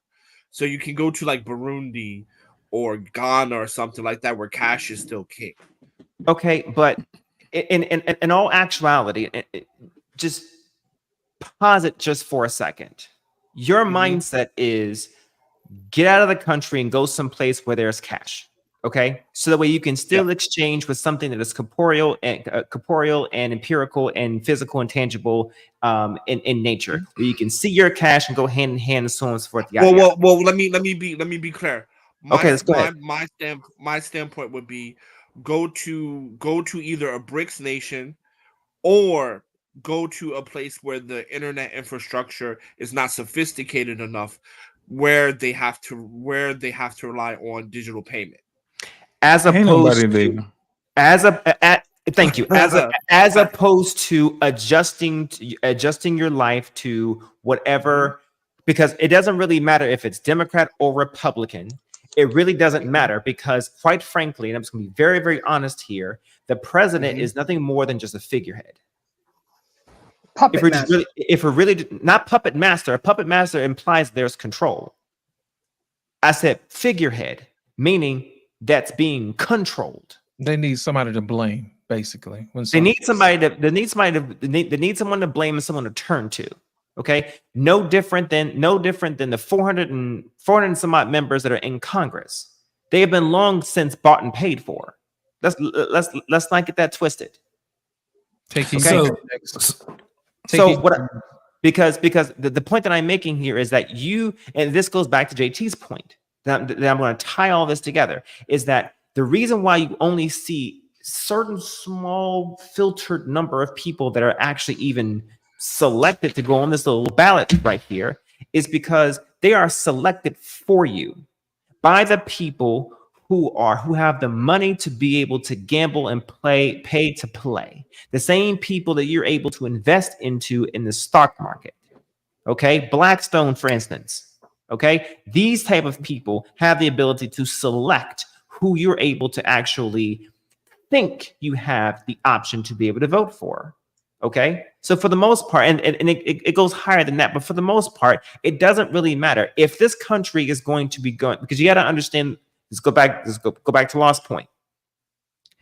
Actually, no, I'm sorry, not Lost. Take Heed's point earlier about why are we giving money to other nations so much and not collecting our resources here. I have long since stopped getting upset about how much money we are pushing to other countries so much, because I have grown to understand what is America's place globally. What is America's purpose globally? Globally, our job is to provide the military might for the world. No other country matches our military might. BlackRock, thank you, Lost in Translation, appreciate it. Yeah. That's our purpose. That's our function. That's it. They say that we are the richest country in the world. We're only richest country in the country because we produce as much. But the financial might of the world is actually in England. Right, UK. Right, we're the hammer to the UK. Right, we're the hammer to the crown.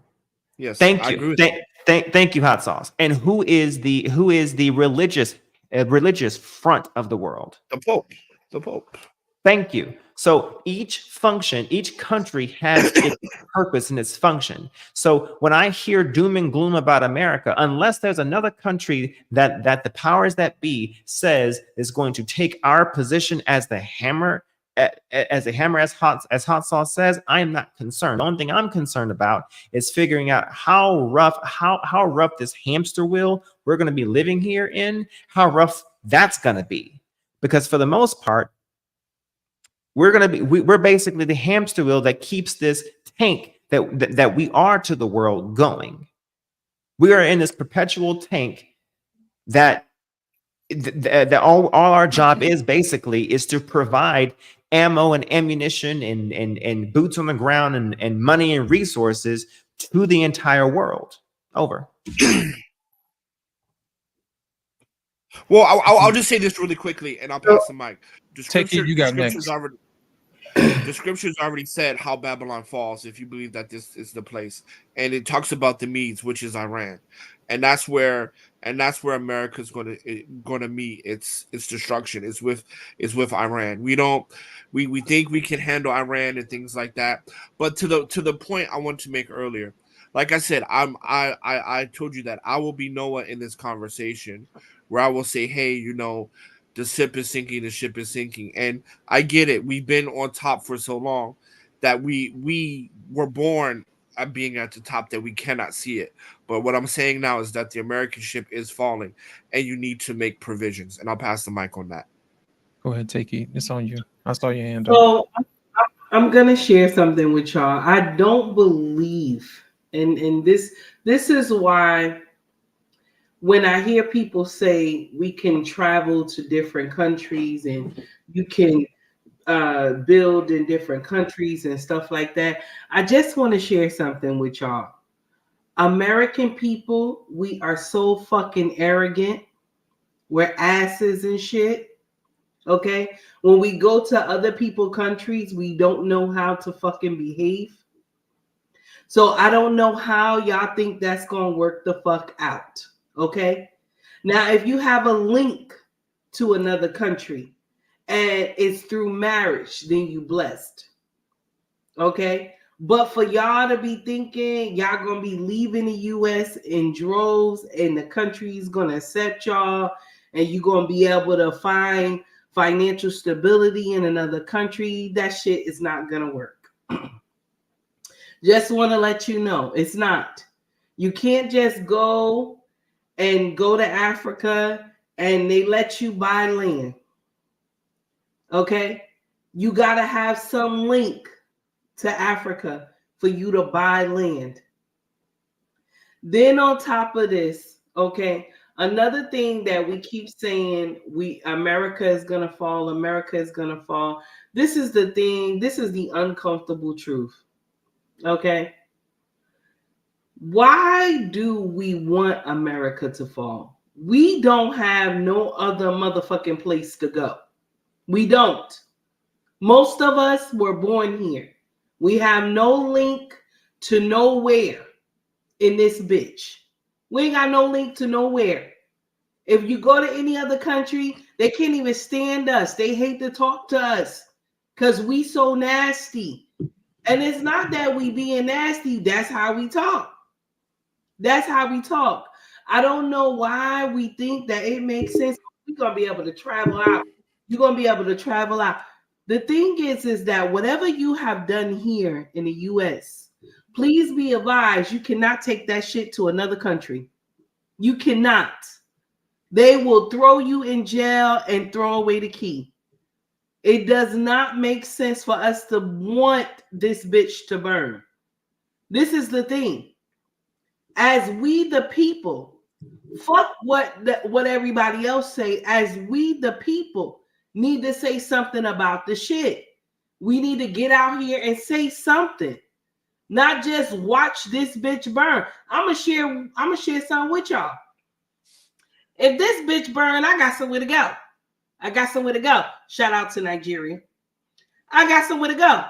Okay? All right? I got somewhere to go. My king is Nigerian. I got somewhere to go in this bitch if something happened.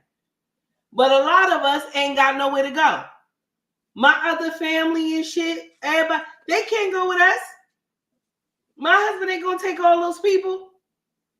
The thing is that we should not want this motherfucker to burn. We should do our best to try our best to fix what the fuck is going on.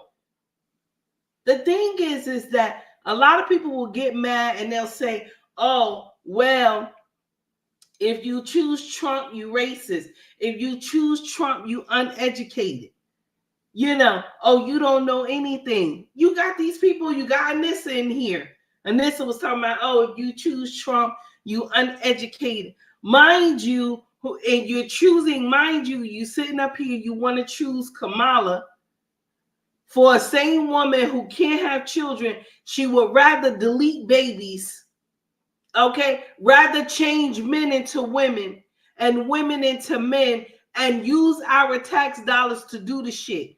Nobody is talking about that ancient God that they always said, what they call that God? I forgot the name or something. They call this God Obama Fett. Okay, so this is the thing.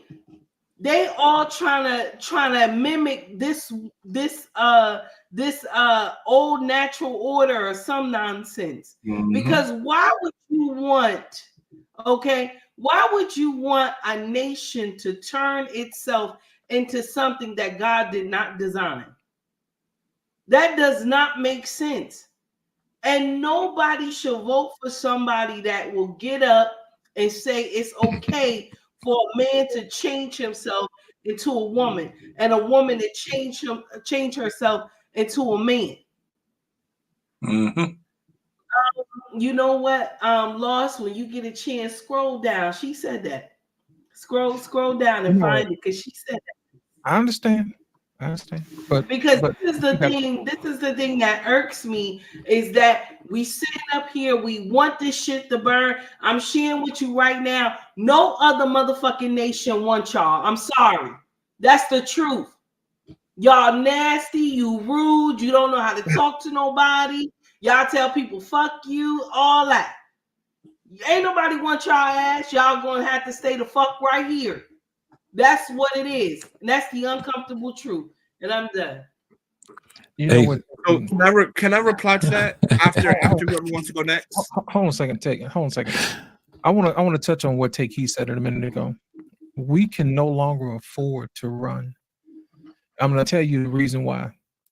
Number one, if you're planning on leaving the country and you're using US dollars to convert to something else, it's not going to be worth anything. So that's the main reason why you can diversify, but you still have to go through the system to change your money. That's what Jesus says, beware of the money changes. You see what I'm saying? Even Jesus knew, Not only that, America is the only person who reaches out to help anybody else out. I don't see Russia going out to help folks. I don't see Canada going out helping folks. I don't see Russia going out helping folks. It's always America. So if America falls, who's coming to save us? Nobody. There's a time and a place for everything. But now is not the time to run. Now is the time to fight. We don't have time. So if you're thinking that you're going to take your money and go somewhere else, you know what they're going to tell you? Your money is no good here. You get nothing. You lose. Good day. Come on, I would love to respond if I could. I would love to respond. Go ahead, Hassas. JT, you got next. All right. Well, first and foremost, there's all types of investment programs that Americans benefit from to either get permanent residency or even citizenship at. I've been abroad for 21 years. I went to a country with $700 in my pocket. And I've been going for 21 years. So I'm speaking from experience.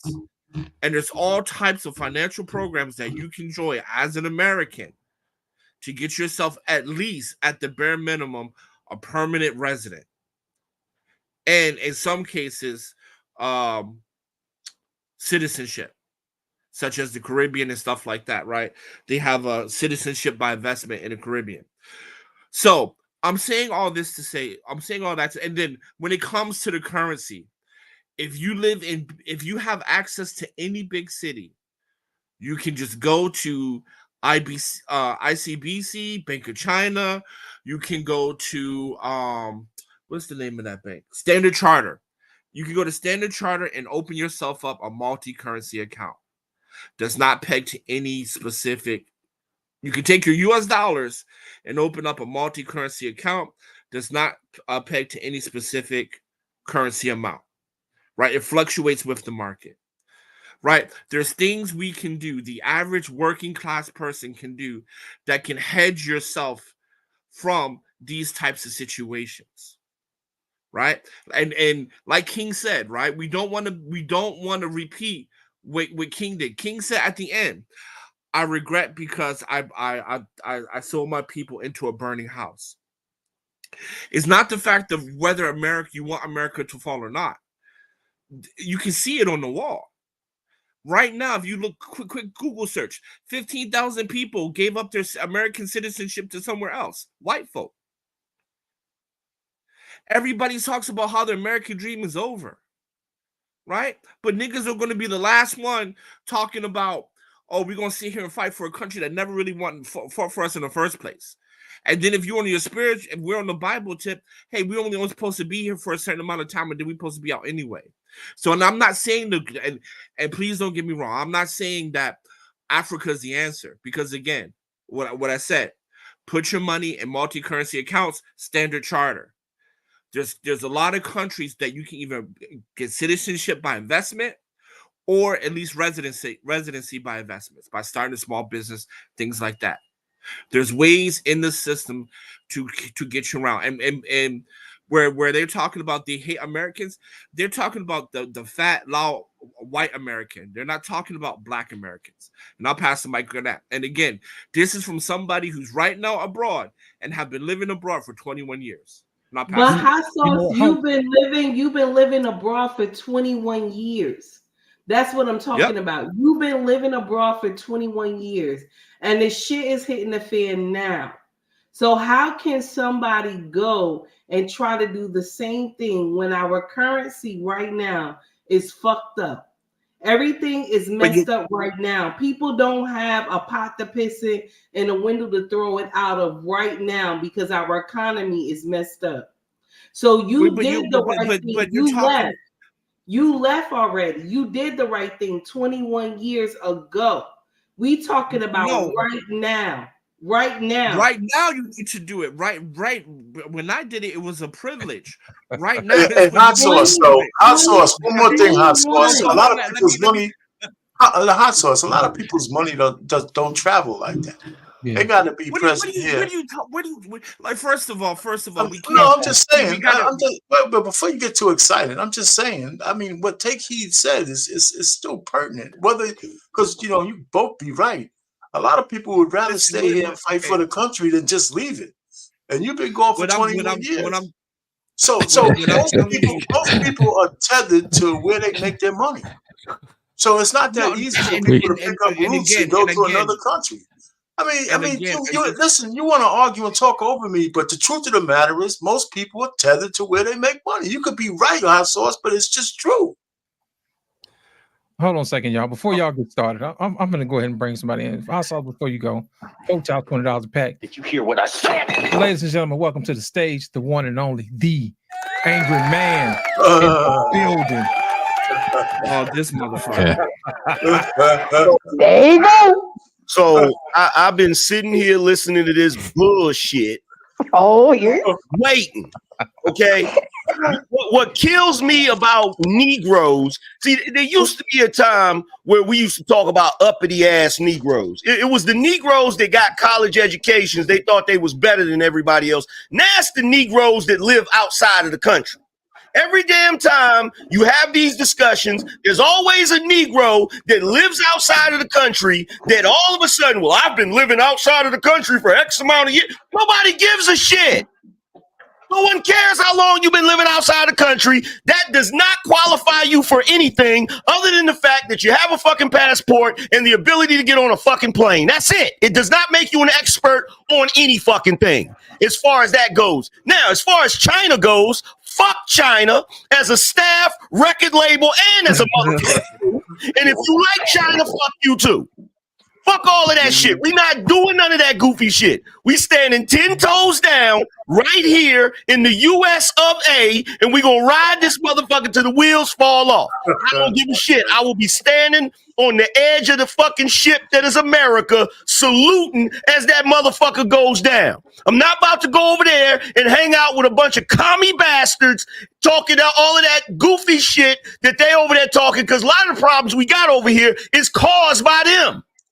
So you thinking you're going to go over there and all of a sudden, let me tell you something. This is what you don't need to understand. Americans that are abroad, the only reason you're treated fairly abroad is because America's still a superpower. And they are not just talking about rich white people when they talk about how they hate Americans. They're talking about all of our asses. All of us. Okay? Don't get it twisted. There was a lady that did a TikTok. She was somewhere in China, but it wasn't one of the tourist areas. It wasn't one of the areas where most Americans be. It was an area where there's nothing but Chinese people. You should have seen the way they were looking at her as she walked through there. They was looking at her like she was some kind of alien creature. And she was not no rich white person. She was just a regular black woman walking through China, and they looking at her like she was from another damn planet. Like, y'all are bugging. I don't know what this is with black people. Matter of fact, I do know what it is. We get it. You hate America because of slavery, because of what went on during Reconstruction, and because of what went on during Jim Crow, which is fucking amazing considering the fact that the shit happened I don't know how many fucking years before your ass was even born. You've never experienced Jim Crow. You've never experienced slavery, but you still hate the damn country that your ass come from, the country that gave you the ability to actually go somewhere else. But I just had to say that because Hot Sauce, he always on some bullshit. Well, not always, but sometimes he be on some bullshit. You on that uppity shit again, bro? Hey man, let me say this. Oh my fucking guy, I'm going to respond, right? I'm going to respond. Fuck that. Wow. 2 minutes. 2 minutes. Look what you did. I cannot stand about the simple ass niggas. They come on here, think they know shit, never lived anywhere, looking on TikTok and giving you analysis based on a fucking TikTok. And then on top of that, TikTok is an accurate source of information, sir. And on top of that, this motherfucker doesn't know anything about investing abroad, living abroad. He don't know any motherfucking Chinese, whatever the fuck. To sit here and go tell me that I'm uppity when I'm trying to help my people out. So, angry man, double fuck you. And I pass it.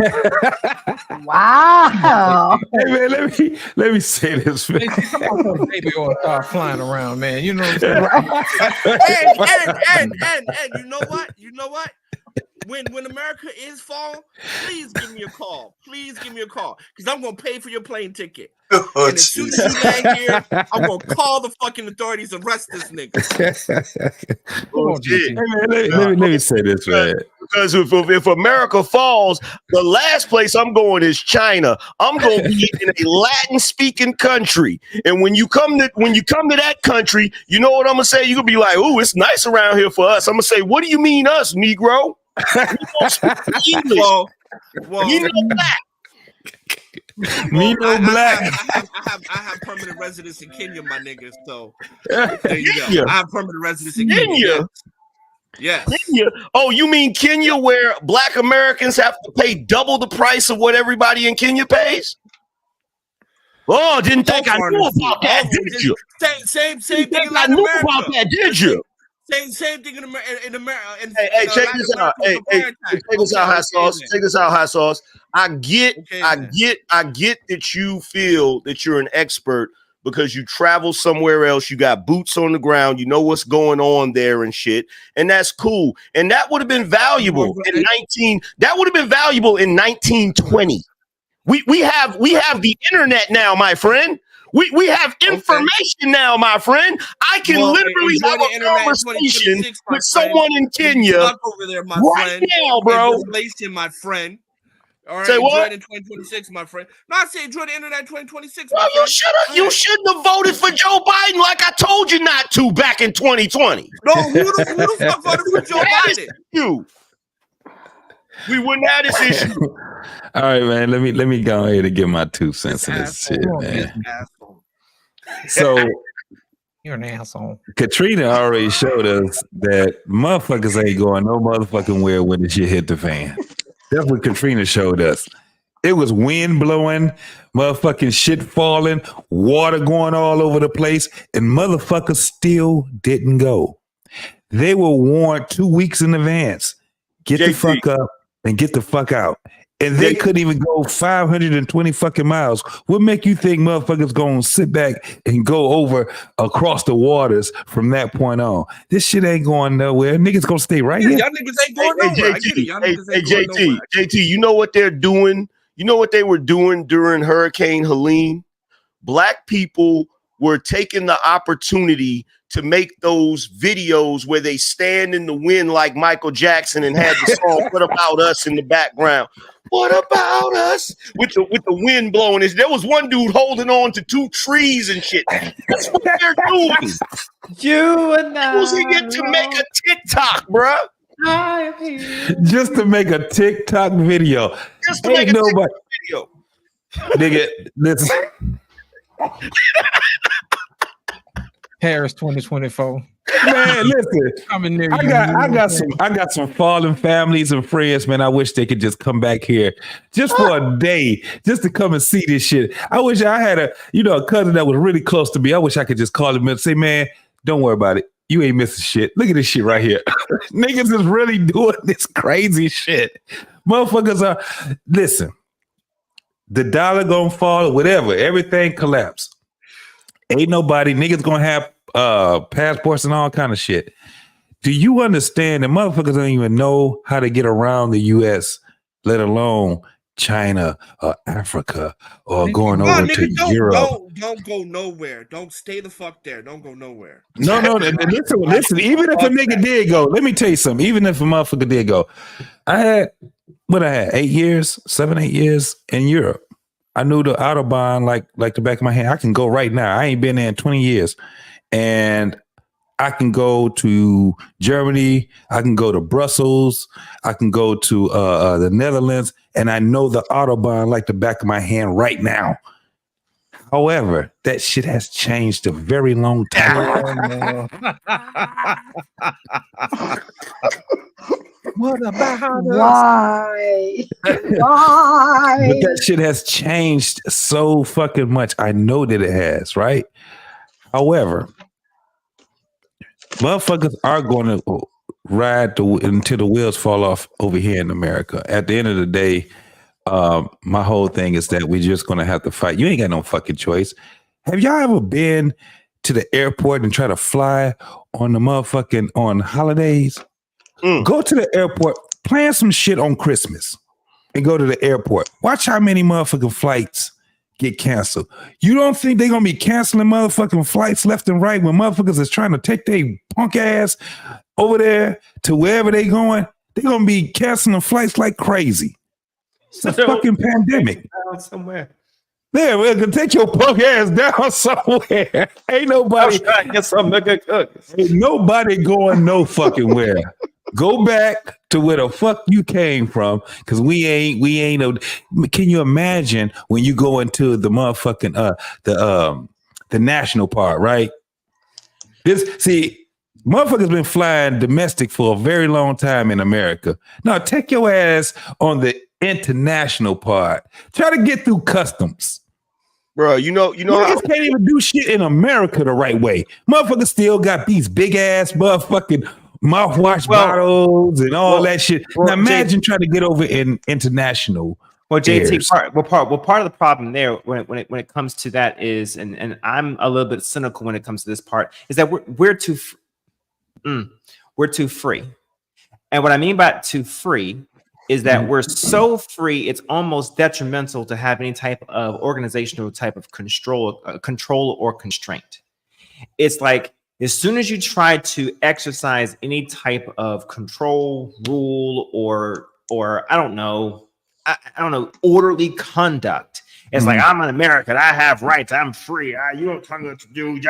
And it's like, well, wait a second. We're just saying that we just don't want any extra liquids. I don't know. So there isn't a fire on the damn plane, something like that, Yeah. So in other countries, it seems draconian, or in other countries, it seems just makes some sense because it's part of their either culture or it's just an extra, controlling, system that they're just used to. No, it's just the fact that it's just we're just too fucking free.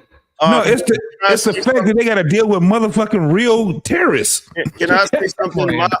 I hate to have to be the only black person on the panel to say this, but my free has an asterisk beside it.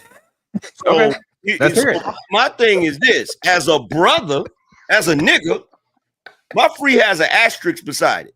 Here we go. I've spent the majority of my life understanding why that asterisk is there. In other words, I know how to maneuver in America. Yes. I know everybody's bullshit. You feel Yes, sir. Yes, sir. I know what a sundown town is. Yes. I know if I go into a bar and there's nothing but white people and the music stops, I back out of that bitch slowly. I understand this. I don't know that in other countries. And quite frankly, I'm not trying to learn what my asterisk means in those other countries. I'm not. Look, the way I feel about it, all due respect to Hot Sauce and his rhetoric, you feel what I'm saying? But the way I feel about it, I'm a Gen Xer. I wasn't supposed to make it past 25. I wasn't supposed to get this far.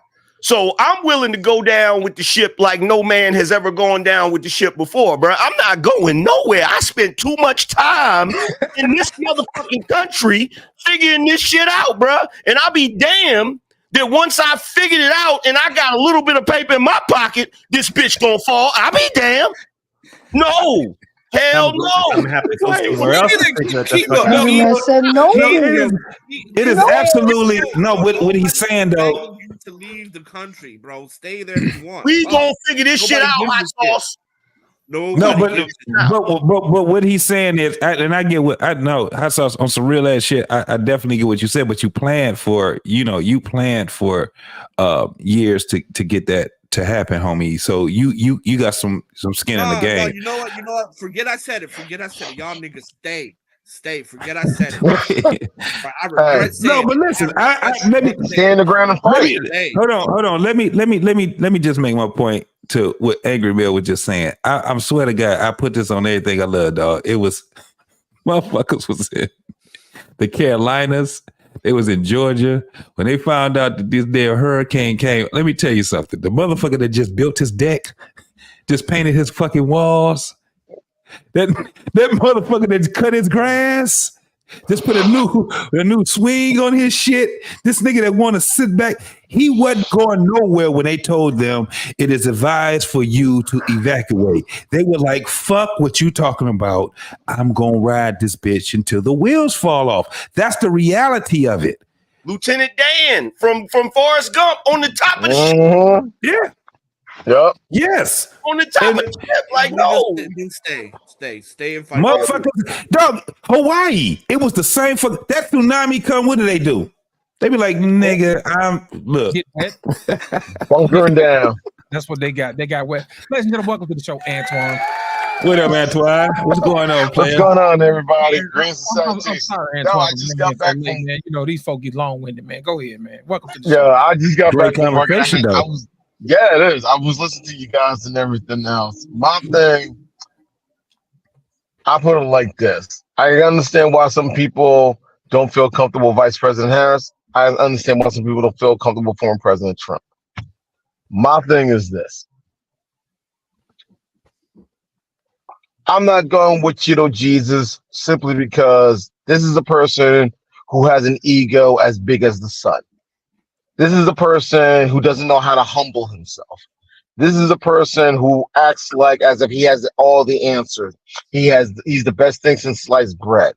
If something works in his favor, he's the smartest man in the room.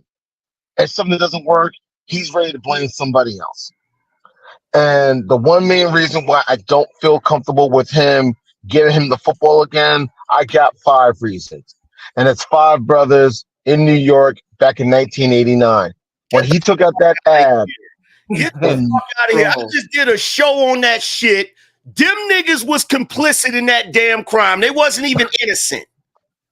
So cut this shit out. I actually pulled the damn footage from when they were interviewed by the police. Most of them confessed to the shit, and they were not coerced. In fact, they claimed in that documentary that their parents wasn't there. When you look at the actual footage, their parents was sitting right next to them with the fucking face palm. And let me tell you something about New York City in the 80s.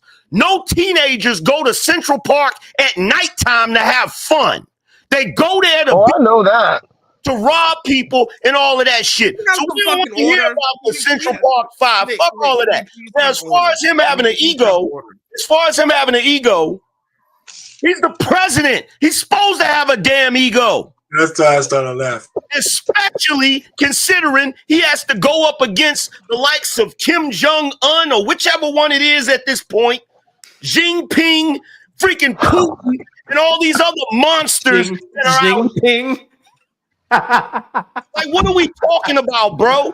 You are wilding right now. First of all, you're talking about not giving him the football. Here's the thing you want to ignore is the fact that when he had the football, he ran 4 touchdowns in a single fucking game. Let's stop playing, bro.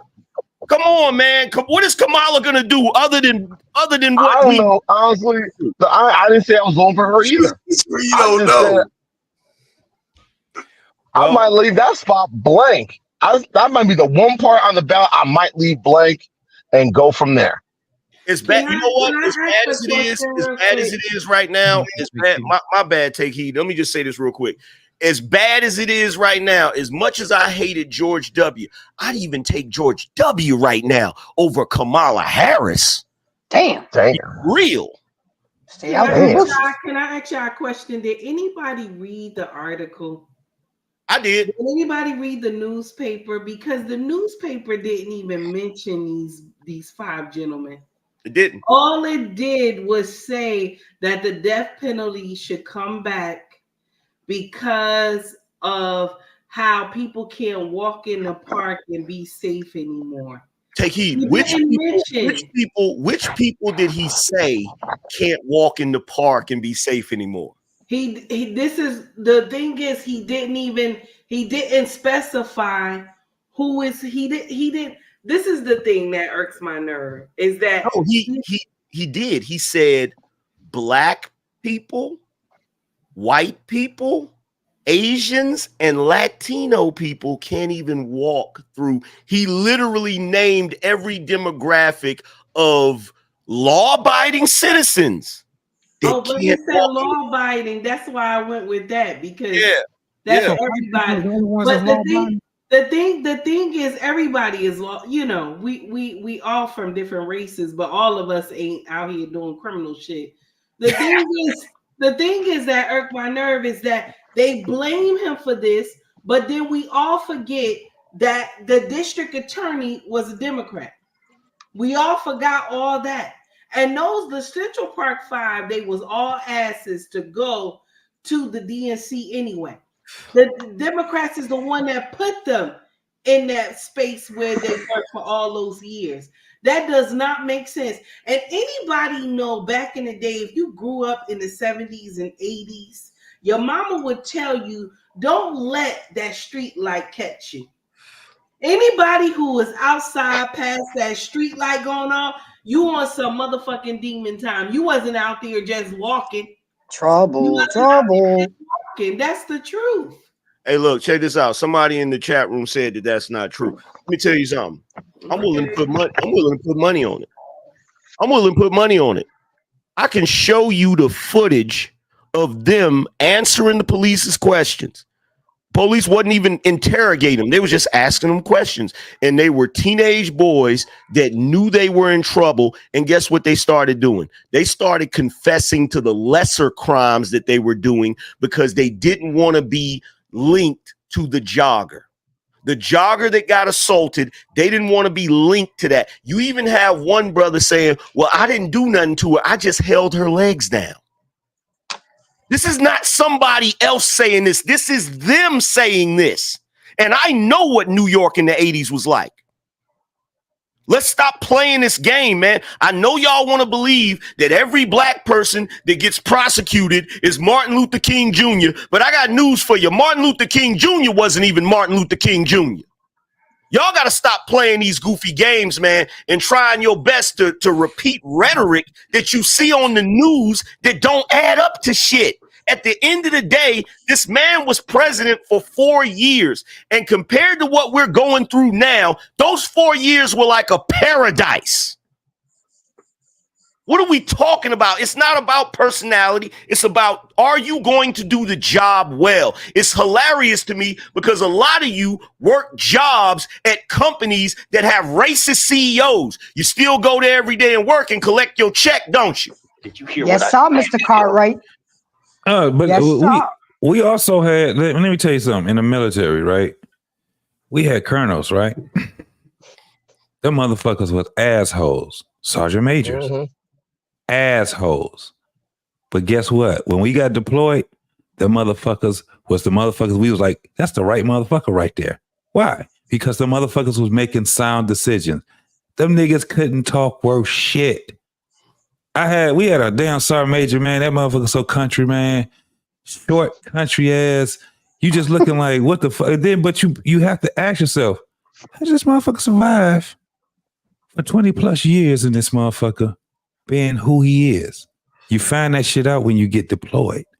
You find that motherfucking shit out when you start saying, yeah, it ain't about their personality.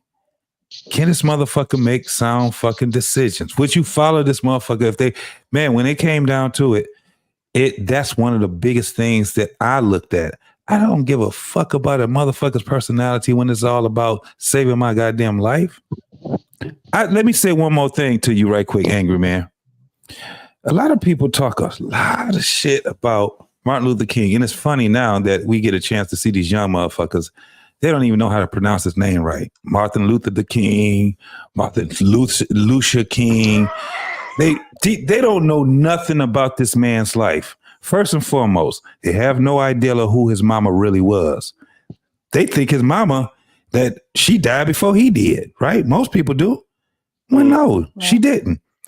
But the most important thing was they never understood who his father and who his brother was.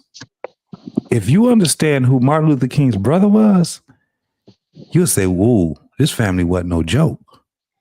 Because his brother was not a man that can speak like Martin Luther King was, but that motherfucker was powerful.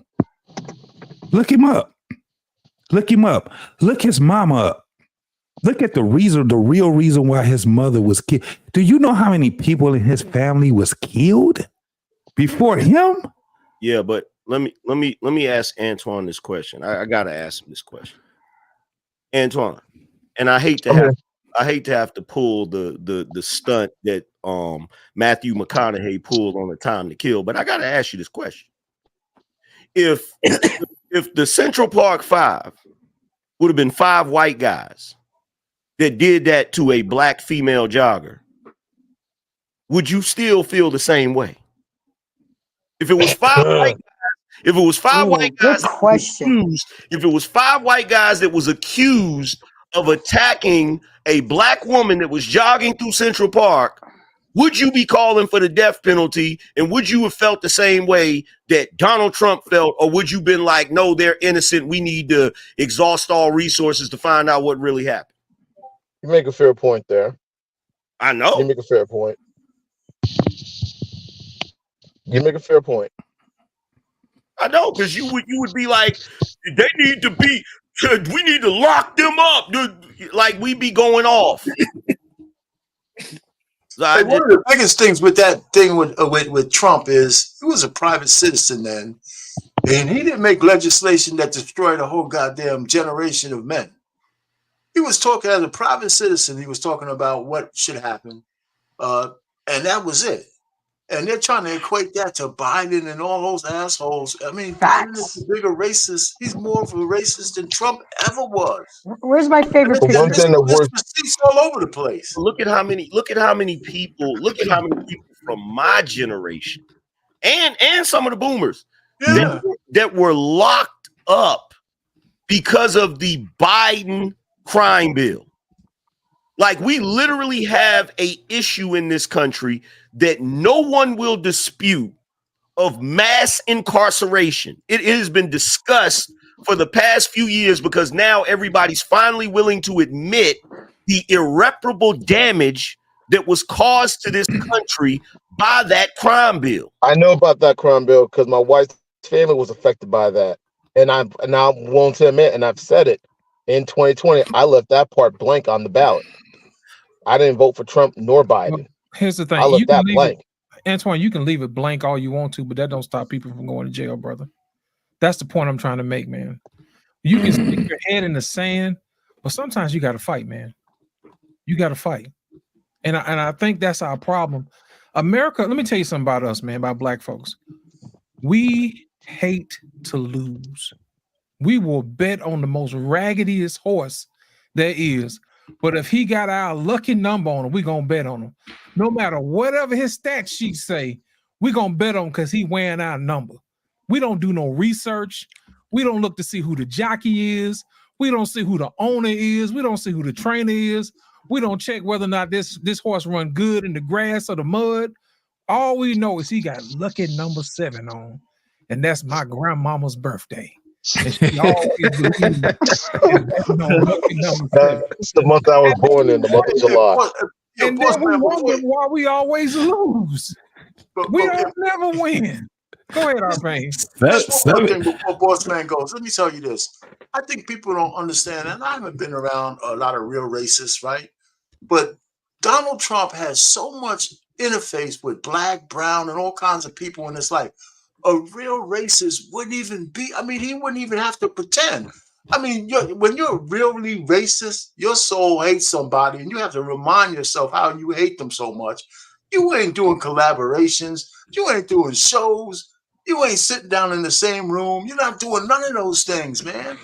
I mean, I heard that, some of his employees are very diverse across the board. Listen, the only thing that he's guilty of, quote unquote, is that he's proud to be a white man. Donald didn't become racist. That's the only thing he's guilty of. He didn't become racist until he became a Democrat, though. I mean, until he became a Republican. Right. When he became a Republican, now he's racist. Yeah. But when he was a Dem, you see the way it was all good talk right now. He had nobody will tell me that this man just started talking like that when he became a Republican. Oh, hell no, because I saw the video of him and who was it? Was it Al Sharpton or Jesse Jackson? Jesse Jackson. Jesse Jackson was who it was. And he was still talking smack like he do today. That man has always had an arrogant tone when he talks. So now all of a sudden we getting up here talking about, okay, he's racist because he's a Republican. But when he was Democrat and he was giving them all that money and supplying the party with everything that they needed to run and shit, helping out and stuff, he was not racist then. Was he racist? Nothing. Was he racist? Nothing. Yeah, but was he racist when he came up with The Apprentice? How many seasons was that? Was he racist then? Listen, he even had Little John on his show. And here come Little John. No, season one. You know what I'm saying? And I want to share. He was racist. And can I share something with y'all real quick? I'm gonna share something with y'all. This whole thing with Trump and Kamala. When I first started getting on and my channel started getting on all this, and I'm gonna share something with you. It was content to me. It was content to me, but it also made me look deeper at Trump. And I was like, in the beginning, I was like, I can't stand this man. I can't this, I can't that. And then my king was like, you got to do some homework. You got to do some homework. I know you don't like to do no damn homework, but you got to do some homework because something is not right. This man cannot just be hated for no reason.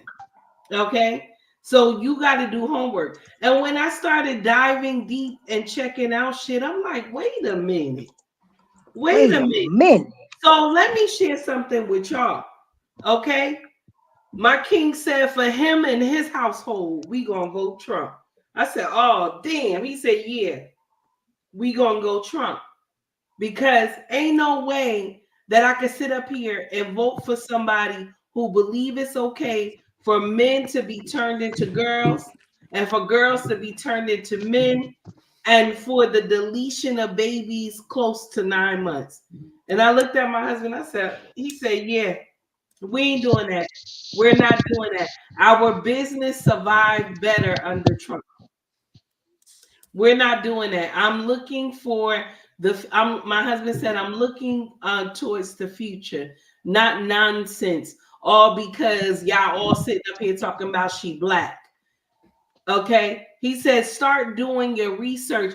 And when you start looking around, none of the shit her and her father has put on social media is making sense. Shout out to Candace Owens and Pink Book Lessons. None of the shit that they put out in these books is making damn sense. They taking pictures of the help and shit. Oh, this my black family. Pictures of the help and shit. And the grandma looked just like her damn grandma. That's a whole new level of racism. Lord Jesus. To take the help and pawn them off as your relatives? And look, I'm the black woman. Here's my thing with this whole Donald Trump thing, right? I come from hip hop culture. We have loved Donald Trump our entire lives. Our entire lives. Trump was always financial goals. Trump has been mentioned in more rappers' verses that I listen to than I can count on one damn hand. The man had a skit on Method Man's second album. You feel me? Calling him, hey, Method Man, we waiting for the album. If you want me to believe that in the 90s, a rich white guy, because it's not the same as it is today. Back in the day, a lot of white people, the older white people that are in Trump's age bracket, they didn't mess with hip hop. So for him to even know who Method Man is, for him to even put that on his album, it speaks volumes. But the thing about it is, look, we know this man's history. We've seen it. We've seen it. And I'm not going to stop liking him just because all of a sudden the Democratic slave masters decide that he's not cool. No, that is bullshit. No, I'm not going to look. When I was a little kid and I saw the freaking Bobby Brown video for the second Ghostbusters movie, Trump comes out of Trump Towers and shit. They got him up there. When he went to freaking Philip Banks' house on Fresh Prince of Bel-Air, everybody was happy to see him. When Macaulay Culkin went into the hotel, Trump was in there. He was trying to get his advice on where to go or whatever. Like, stop. I remember that. Man, this man is American like apple pie. And we not going to keep pretending like he's not part of not only the overall culture, but he's been a part of black culture. We got to cut this shit out. Mike Tyson ready to knock people out over Trump. Like, real talk, man. Come on, man. I will his spice in Atlantic City. I remember those. I will submit and posit that he is ingrained in the American culture, society in multiple facets and multiple cogs, whether it is in movies, whether it's music. I will submit that and posit it. Hell, I remember seeing what was it? Home Alone. Was it Home Alone 2? Yeah. Home Alone 2, Lost in New York. Saw his ass, and I was like, that's where I first saw this guy at. Didn't even realize it. And when I take an analysis of Trump as a whole, Angerman, I don't know if you saw my rant. I'm not going to go through the whole rant earlier. I took a moment and decided to not include anything that was in his private sector. Okay. Because I wanted to be fair. Mm-hmm. I only look at him for who he is, not as a person, I have a very, very high bar to categorize somebody as a racist, only because of what I've personally gone through from someone who was racist. I've experienced racism in its darkest form as a child. Okay, so from someone who I know had to be living in Jim Crow area, had to be. Okay, this old lady. Okay, so I know. Okay, so I have a high bar. I only care about who he was as a president. Okay. And I am only relying on nobody's word as far as who he was as a president, but the motherfuckers around him. Okay. Just the people around him. The people who he hired, the people that he fired, the people that left, and his family. Okay, and no, not the lady, not his niece. Okay, his niece just don't like him. Okay, and his niece might be a creditable and a credulous source, but because she seems so how do I put it? She seems so biased that I can't use her as someone to say, you know what, you should listen to her. I can't, even though I could, but I can't. It seems she seems toxic to add to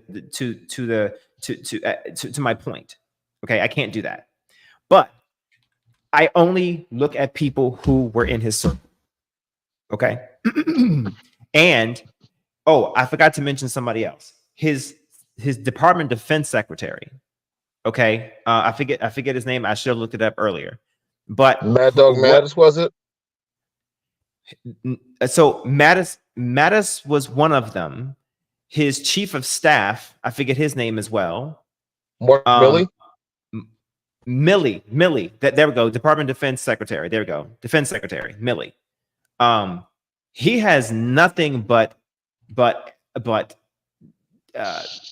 desecrating things to say about Trump, as far as how he personally understood or perceived how Trump felt about certain types of veterans, and the personal things that he actually said, Trump actually said about veterans. And it wasn't just him, Millie, hearing it. It was other top 1, 2, 3, and 4-star generals hearing things about what Trump was saying about certain veterans, or just the veteran corps in itself, or how he treated certain militants, or perceived certain militants who were still active duty or who were injured because of their active duty.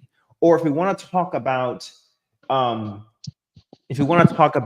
the things that he was proposing relative to, I don't know, throwing a damn. Now I'm just being funny, so just adding a moment of levity here. I'm not being serious, but just adding a moment of levity here. Throwing a damn nuke in the hurricane. That's some funny shit. Okay, he's entertaining on that part, but I'm not being serious. But if you listen to all the people that actually testified against him, okay, and who had creditable things, I'll put it like this: we sit up here on these panels all day long. Okay, we, as in all of us and everybody else in the on the YouTube sphere, and we can sit here and we can tell a woman. I know y'all are wondering where the fuck am I going with this. Here we go. We can tell a woman that she ought to look inward if she is constantly going through bad experience after bad experience after bad experience after bad experience, and she's constantly blaming everybody else for her bad experiences and never once taken an inward look to say, you are the common fucking thread. Okay. So right. Wait, hold on. Wait.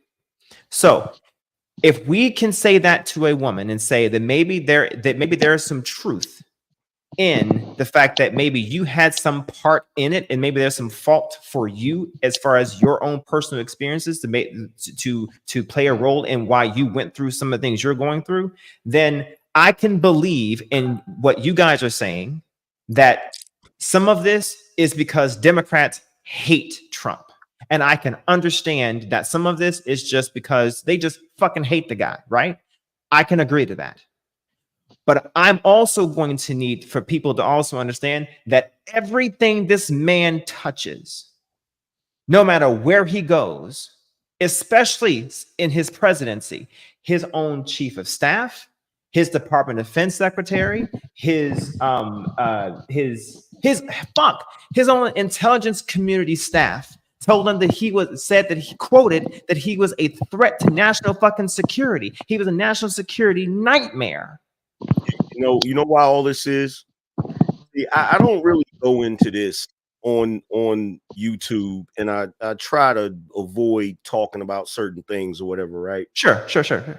But what annoys me is how the American public pretend to be oblivious to certain things. Number one, I don't expect anybody that are career politicians to like Trump or say anything nice about him, because he's not a swamp creature. Okay. They're swamp creatures. So of course they're going to have an issue with anything he says, anything he does, because it's not in line with the bullshit, their brand of bullshit that they're trying to do. Check. So of course, when they don't follow his directives or orders and he fires them, of course they're going to go write a book. Of course they're going to talk about him like a dog. Of course they're going to say all of this goofy shit that they can say about him, right? Okay. Let's say for argument's sake that he is a racist. Let's say that he's a full-blown racist, right? What's amazing to me is how the American public is now saying, oh, Donald Trump is racist, as if it's impossible for the other 43 presidents to be racist. Hell, some of them own slaves. Yeah. Nobody ever talks about that, right? Sure.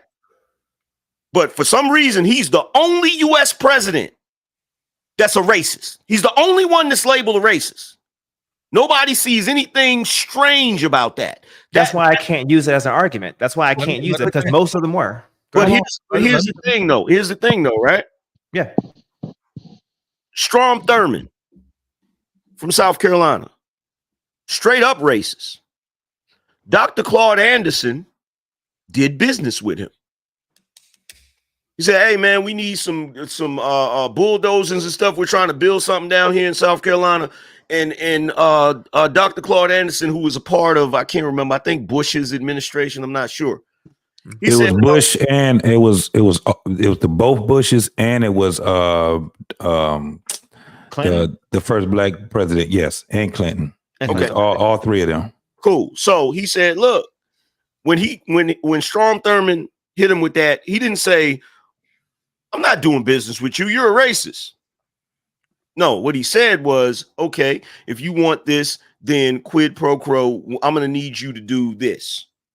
I'm going to need these black people appointed to these positions, these black people that I believe in, that I believe would be good at these particular jobs or whatever, blah, blah, blah, right?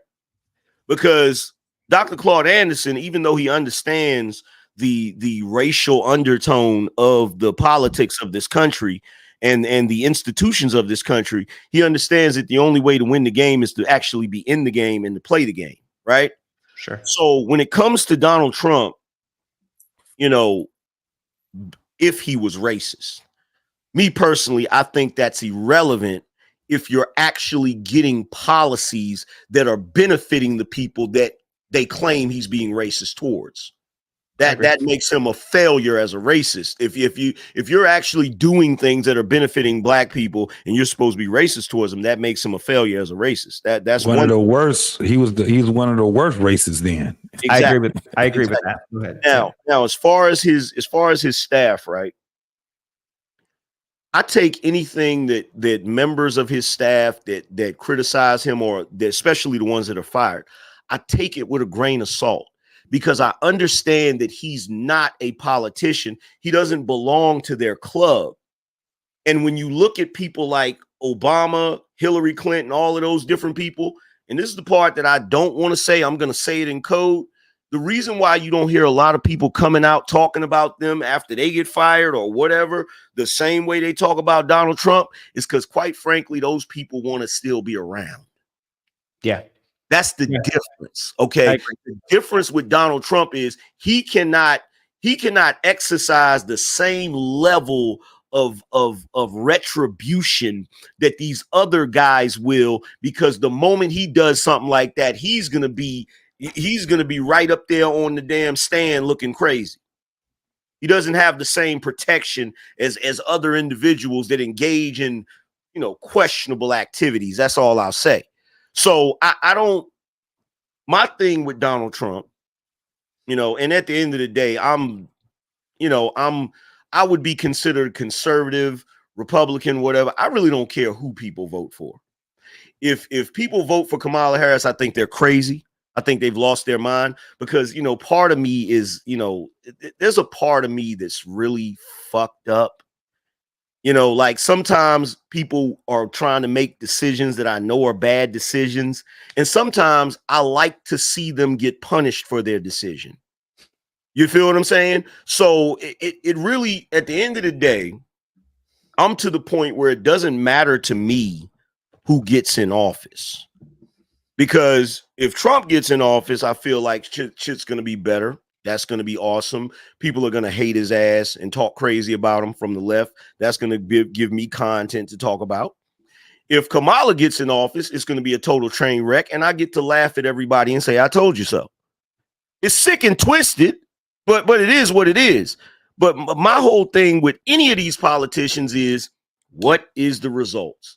Fuck what everybody's saying. Fuck what everybody thinks about them. What's the results? That's all I care about. And what I was mentioning earlier, and I promise I'll be brief. What I was mentioning earlier was just the threat to the overall society, or the function or the foundation of the actual system itself. Now, I will say this: if the goal is to restructure or reshape the actual foundation of American society, meaning that our government is going to be something different, go through a metamorphosis. If that is the goal, then fine. If you get what I'm saying, like if the goal is to change how the three branches of government works, and if that's what we want, then I would say yes. Then I would say that. But see, that's what I think the danger is, right? I think the danger, look, this is what I think is happening to our country, right? Yeah. I think, in my personal opinion, that we got a bunch of undercover communists that are in public office now. We absolutely do. Well, they are trying their best to slowly, they got all, we're all frogs in this water, and they're slowly turning the heat up. And I honestly believe that Trump is not a communist. And this is the reason why they despise him so much. Because whatever it is they're trying to usher in, he's literally, he's Hodor from freaking Game of Thrones. Damn door trying to keep the motherfuckers from doing shit. Okay, can I ask a clarifying question really quick? Hold on a second, boss man. I want to get Grace in, and then we're going to come back, because we're holding the conversation hostage. And I want to make sure we move this thing around a little bit. You know, I got a piece for that too, though. Yeah. Come on, Grace. I just want to say a couple things. It's funny to me how somebody said in the chat that Trump got his money from his daddy. Why would you hate on somebody that built a dynasty and has generational wealth?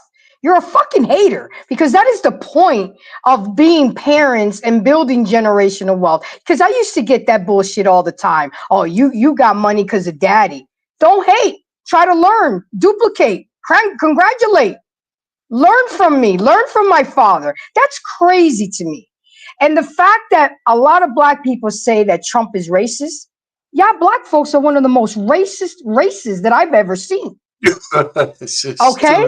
The fucking colorism that y'all give each other is absolutely ludicrous with the light skin, dark skin, me, you don't know if I'm black, biracial, triracial. Get the fuck out of here with that shit. Y'all come up with something better, something that holds better substance, because all the shit y'all throwing out here can be intercepted very easily. And the last thing is, just like Angry Man said, and I'm gonna tie this with a nice little bow, stop voting on feelings, and do your homework, do your research. I'm going to teach you something that my therapist has always taught me. Do not make a life-altering decision based on an emotional status. Come on, people. The colorism actually was suspended for Kamala for some reason. Yes, right? Sure. I do have one quick thing. Come on, RP. Boss man, you triggered something, right? Listen, you said it's something about Trump maybe trying to transform the way government is. Kamala's definitely trying to transform the way society is. And if you wanted to pick a poison, what she wants to turn our country into, I think, is much more insidious and much more down that path than what Trump needs to, because we got natural governors that Trump can't change. He can't change the way the three branches of government by himself, right? He's not going to change, the Senate, the House, the executive branch. He doesn't have that kind of power. And we can say he got three, so he got the Supreme Court stacked. But if you go through some of their recent and even more than recent rulings, they ain't all that bad. It's not like it's not like they lost their old mind in terms of looking and interpreting the Constitution and the law. So Trump is not one of these guys going to just change the way we govern just because he's Trump. However, Kamala and the cabal that she has on her side, the communists, the feminists, the alphabet mafia, all that shit that she's proposes, she can certainly change society where there's no marriages, right? Less marriages, or commercialism in terms of having everybody separate so they can be easily conquered. She's the real threat to the way our America is, not Trump. She is, and whoever's behind her. And a lot of people don't see that, right? Because her goal was not to say shit until election day. It's like a guy trying to get laid. Remember, a guy, the women like you, and the only thing you can do is talk and fuck it all up. Just keep your mouth shut and let it happen. And that's what they try to make her do. Don't say anything because you're an idiot. And the less you say, the better. And now that she started talking, all those petals are starting to fall off the goddamn rose. Yeah. Everybody is allowed to talk about Trump from every angle. Out in Las Vegas, they got a freaking humongous statue of Trump naked to make fun of him. But we're not even allowed to question her genealogy. Somebody once said, if you want to know who really rules your society, just look at the people you can't critique. Yeah. Well, that's what we have going on right now. Like when the pandemic first happened, we weren't allowed to question any of it on YouTube. You get a strike for that. You still do. I just got over a strike. You did. Oh, wow. Look, when the election happened, as much as they claim it was, fair and everything, you weren't allowed to talk about it. And I covered it. I saw the foolishness. I saw the issues, right? But you're not allowed to talk about it. When it comes to a lot of the things that Joe Biden has done, you're not allowed to talk about. They just now made fun of him on Saturday Night Live. Had it been any other president, they'd have been making fun of them this whole time, right? We're not allowed. And you got her talking about, we got to do something about all of these people that have access to millions of Americans spreading misinformation. We got to do something about that. You got her saying that. You got Hillary saying that. All saying that. Censorship is big. Censorship. Like the look, let me tell you something. The stuff that I'm sitting back watching, because I'm a student of history. I pay attention to history as a whole. And as much as they try to hurl that insult at Donald Trump, the stuff that they're doing, this shit is reminiscent of Mao, Stalin, and you know who with the little short mustache. Like this stuff that they're like, keep in mind, that dude was elected. The only way that Donald Trump would be able to change anything the way that we're talking about right now, he would have to go full on dictator. And the problem with that is he does not have the support to do that. No, He doesn't have the government support to do that, even if that was in his mind. They didn't even want to. 5 days before January 6th, he requested National Guard. He has to go through the proper channels to request that. They denied it. And then they try to come back and say, oh, well, the reason we denied is because we thought he was going to use the troops to try to do this and do that. Like, no, American troops are not going to do that. There's something I have to push back on, and especially as a militant. Okay, but one point though, before I get to Anchorman on that one. Go ahead. Our pain. You mentioned the argument that it's more important to save society versus government. I'd argue vice versa. I'd argue it's more important to save the institution of government versus society. And here's why I say that. Okay. Let me respond to you after you finish, Kyle. And the reason why I say that, you didn't mention that exactly, but you mentioned the overall summation of that, is because someone is trying to change society, and you're saying that if Trump is trying to change the government, and Kamala is trying to change society, you prefer that someone might be trying to change the government versus someone trying to change society. And it's more important, it's more destructive to change society. We have witnessed, or at least, well, you've lived longer than me, so you've seen more societal changes than I have. Okay. And the government, that at least the documents that the government is founded upon, I would argue that has stood, right? Well, let me tell you, just why you miscarried to me. I said that Trump. Did I? Okay, go ahead. Trump doesn't have the shape of our government is not that in jeopardy. Trump doesn't have his arms are too short to box with God. He ain't gonna change the way. Yeah. So right. That's the point I'm making. Right. I'm just saying the threat to the government, because Trump is there, is not as large at all, nowhere near to the cabal trying to change society, because it's already ongoing. They got fucking drag queens dancing in front of your children already. So come on. What I'm saying is just the concept of what's more important is that's another conversation. Society or government. I agree there. Now to Angerman's point here. One is that I mentioned earlier that we were 40 feet away and 50 documents away from what our government as we know it today being either injured or changed, because the Proud Boys I didn't mention this earlier. There were 3 different groups there at January 6th. There were just your general lay people. Mm-hmm. The second group that was there were I'll call them the auspicers, the people who just took advantage of an auspicious moment. Okay. And then you had the people who were using the 2 first groups of people to take advantage, to exercise an agenda. The agenda being is to exercise a plan. Those people were like your Proud Boys, people who are more organized. And what I mean by that is they were using the first 2 groups. So the first group is more like cavalier, lazy, whatever case may be. The second group were the decoys. They were the decoys. They were marching in an orderly fashion behind the people who was breaching the Capitol. Okay.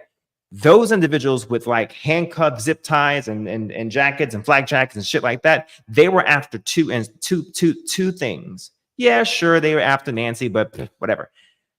They were after 2 things: Mike and 50 documents, which were the electoral votes. Literally, if they were able to either get a hold of Mike, which I would argue Mike was actually the lesser important, Mike Pence. If they were able to get a hold of the 50 electoral vote documents, if they were able to get a hold of those, you could not certify the election. John Eastman is the one. John Eastman was John Eastman and Pat Cipollone and hold on, where's his name? Ken Cuccinelli were the 3 individuals that cooked up this whole electoral replacement or fake electors theory, where essentially you have the authorized electors that everyone votes for, and then the idea is that you can replace these electors at whim. Those fake electors that Trump's people. I'm not going to say Trump, because a good boss doesn't have his hands on anything. Okay, so he's smart in that area. People think he's dumb. He's not. He's smart. These three individuals cooked up a plan to be able to have false or fake electors in these states to be able to submit the documents or submit replacement electoral documents. Well, they didn't make it in time. So in comes plan B. Well, those people who tried, those people were indicted in those states. And we're talking Georgia, we're talking Arizona, and we're also talking about South Carolina as well. Those are the three states. Now, Proud Boys, one of the groups, Proud Boys, was trying to go into the House of Representatives. That's why they went straight to the dais to go get those electors, those ballots. Because if you can get those, you squash the ability to be able to certify the election. The first step of the plan was try to get Mike Pence not to certify the election. Well, at 1424, Trump decides to make a tweet saying that, not quoting, but paraphrasing, to a point where Pence didn't have the courage to do what needed to be done. And there was some more after that, but for the most part, after that, that's when we start having people saying, hang Mike Pence, hang Mike Pence. And 8 minutes after that, that's when they started actually breaching the Capitol. So if you could not get Pence to go ahead and do what? Reject the ballots or the votes, then the next thing to do is to storm the Capitol, use the rioters who were there to rile them up, and then get the other militia style people to go in and grab the actual ballots. Now, prior to that, you have how many court cases do you have? What, 60? So 59 out of 60 mentioned there was what? No significant cases where there were any false any major cases of election fraud. Then why were people convicted of it? They don't talk about that in the news. Yes. I agree. No. I agree. I 100% agree. There were individuals in Georgia. There were individuals in Arizona. Every single place that he mentioned, there were issues in those states. Yes, I agree. I have an explanation for you on that one. So Bill Barr, his attorney general, did go ahead and perform an investigation. And what he said was there were instances of election fraud, but it was not to the extent where it would have an effect of shaping the election. And what they provided were a percentage that was on every instance, a percentage to where that was below a 0.001 or 0.003 some odd percentage of. So he did confirm that there was fraudulent ballots casted, but it wasn't to the extent. Go ahead. Who won Georgia? That would be Biden. By how many votes? I don't know the exact number. Do you know they recently found 100,000 votes that would have gave Georgia to Donald Trump? See, okay. Here's the thing: we keep hearing these conversations focusing on January 6th, sure, as the threat to democracy, but nobody wants to address the fact of what happened before January 6th. Nobody wants to talk about. Nobody wants to really address that. You feel what I'm saying? Because at the end of the day, and I've said this before, if this was George Washington's time, them people wouldn't have went down there to protest peacefully. they would have went down there with guns. Not to mention that the day of, I actually covered it. I watched them as they allowed them to walk into. Oh, I agree there. Yes, I saw that. There was a portion of it. Yes. If there's so many holes in this entire situation. Number one, they now have proof because they never thought it was going to come out, but they now have proof that not only did they deny Trump the National Guard soldiers, but they also was slow walking it when it came to certain other things, as if they knew something was going to jump off. Not to mention the fact that there were rabble rousers in the crowd. Those individuals are still, it's a mystery who they were. You feel what I'm saying? It's ridiculous because part of the premise is that we're trying to say what Donald Trump's intention was in his brain as opposed to what he said out of his mouth. Mm-hmm. What he said out of his mouth was to protest peacefully. So everybody said, oh, well, that's what he said, but he was speaking in code or whatever. And you and I both know that in a court of law, you would actually get an objection to that because you cannot raise an argument based off of the intent in somebody's mind. You can't do that. That's not grounds for anything. It's like no, objection.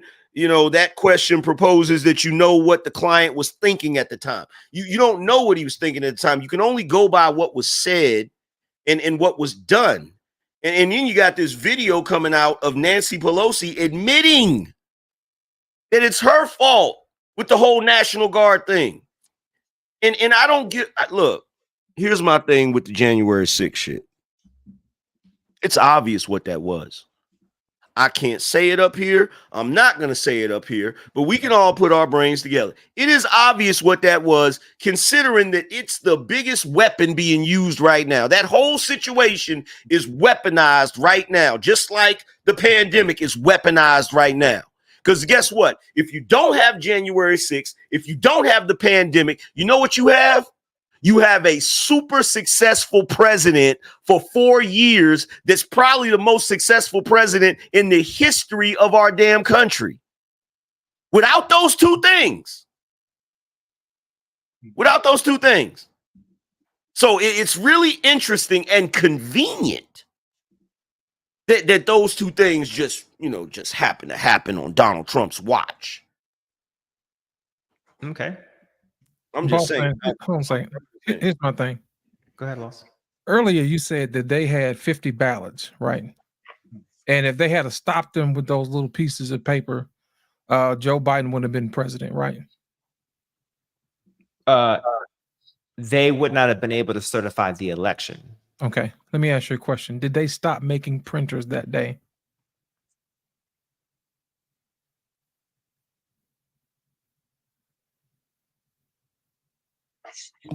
Boss man, did you just freeze up? Yeah, I think so. I think he froze up. That's a hell of a question, though. Yeah. You gotta answer it again. Okay. I think he's back. No, they didn't stop making printers that day. Right. That's a facetious question. Go ahead. Exactly. Here's my whole thing.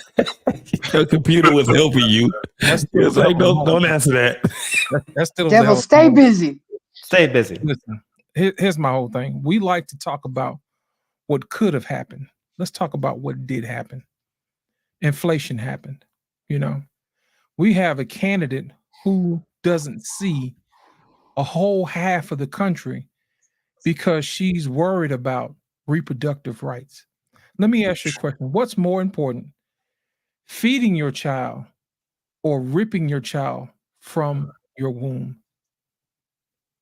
Being able to feed your child or ripping your child from your womb? What's more important? Being able to feed the child. All right, great. How often do you feed your child? Daily, and multiple times throughout the day. All right. How often does a woman have a child ripped from her womb? Is it a daily issue? You mean in America? Yes. No, So just one person. No, one person. One Oh. person. It's once in a blue moon, right? Yeah. Potentially. You would hope. You would Right, hope. potentially. Okay, great. We're taking talking points for something that happens once in a blue moon versus something that has to occur every single day. It's getting harder for people to eat every single day. It's getting harder for people to pay their bills every single day.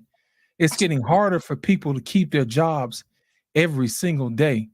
And then the killing part about it is she's talking about only one half of the demographic and totally ignoring that men exist. I think that's the problem. Earlier you mentioned, I would rather have the government flourish than society. I would say it's the opposite. And I'll tell you why. Because it's the society that shapes government.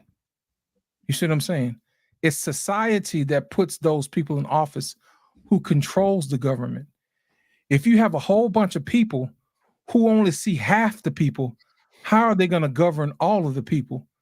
That's going to be nothing but civil war. It's the math. It's the grand calculus. You can't go around ignoring the whole half of a country. You can't do that. That's the main reason why we had a civil war, is because you had one half of the country ignoring a whole other half. They just pretended like these people did not exist. And the killing part about it is when we repeat the same thing over and over again, you would think it would be obvious. That's the main reason why we have problems with our women going overseas to other countries, thinking that they run stuff and they get locked up for months and years at a time, because we weren't man enough to tell them that's not how a lady acts. You're representing us. We want you, but we don't need you. That type of stuff. That type of behavior breeds what we talked about earlier when we have a whole bunch of women in office creating and shaping government. Like our parents spoke to that earlier. They're getting caught. They're doing bad stuff. That's the reflection on us. That's our ethnic image being ruined. And you know, the sad part about it is everybody's talking about January 6th. We're not talking about that coup that took place at the DNC. That's right. Let's Trump talk would about be that. able to do it. Let's talk about that. Let's talk about that for a minute. Let's talk about that. We examined Trump from stem to stern.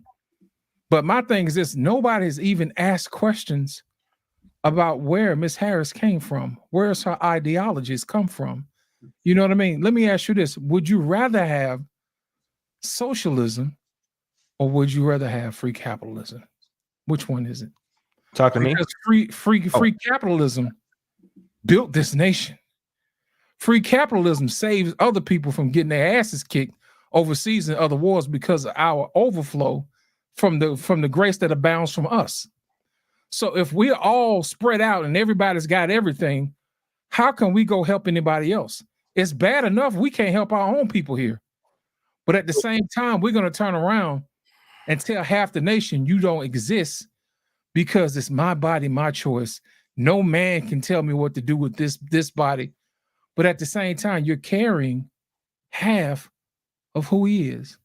Who gave you the right to tell him he has no say-so?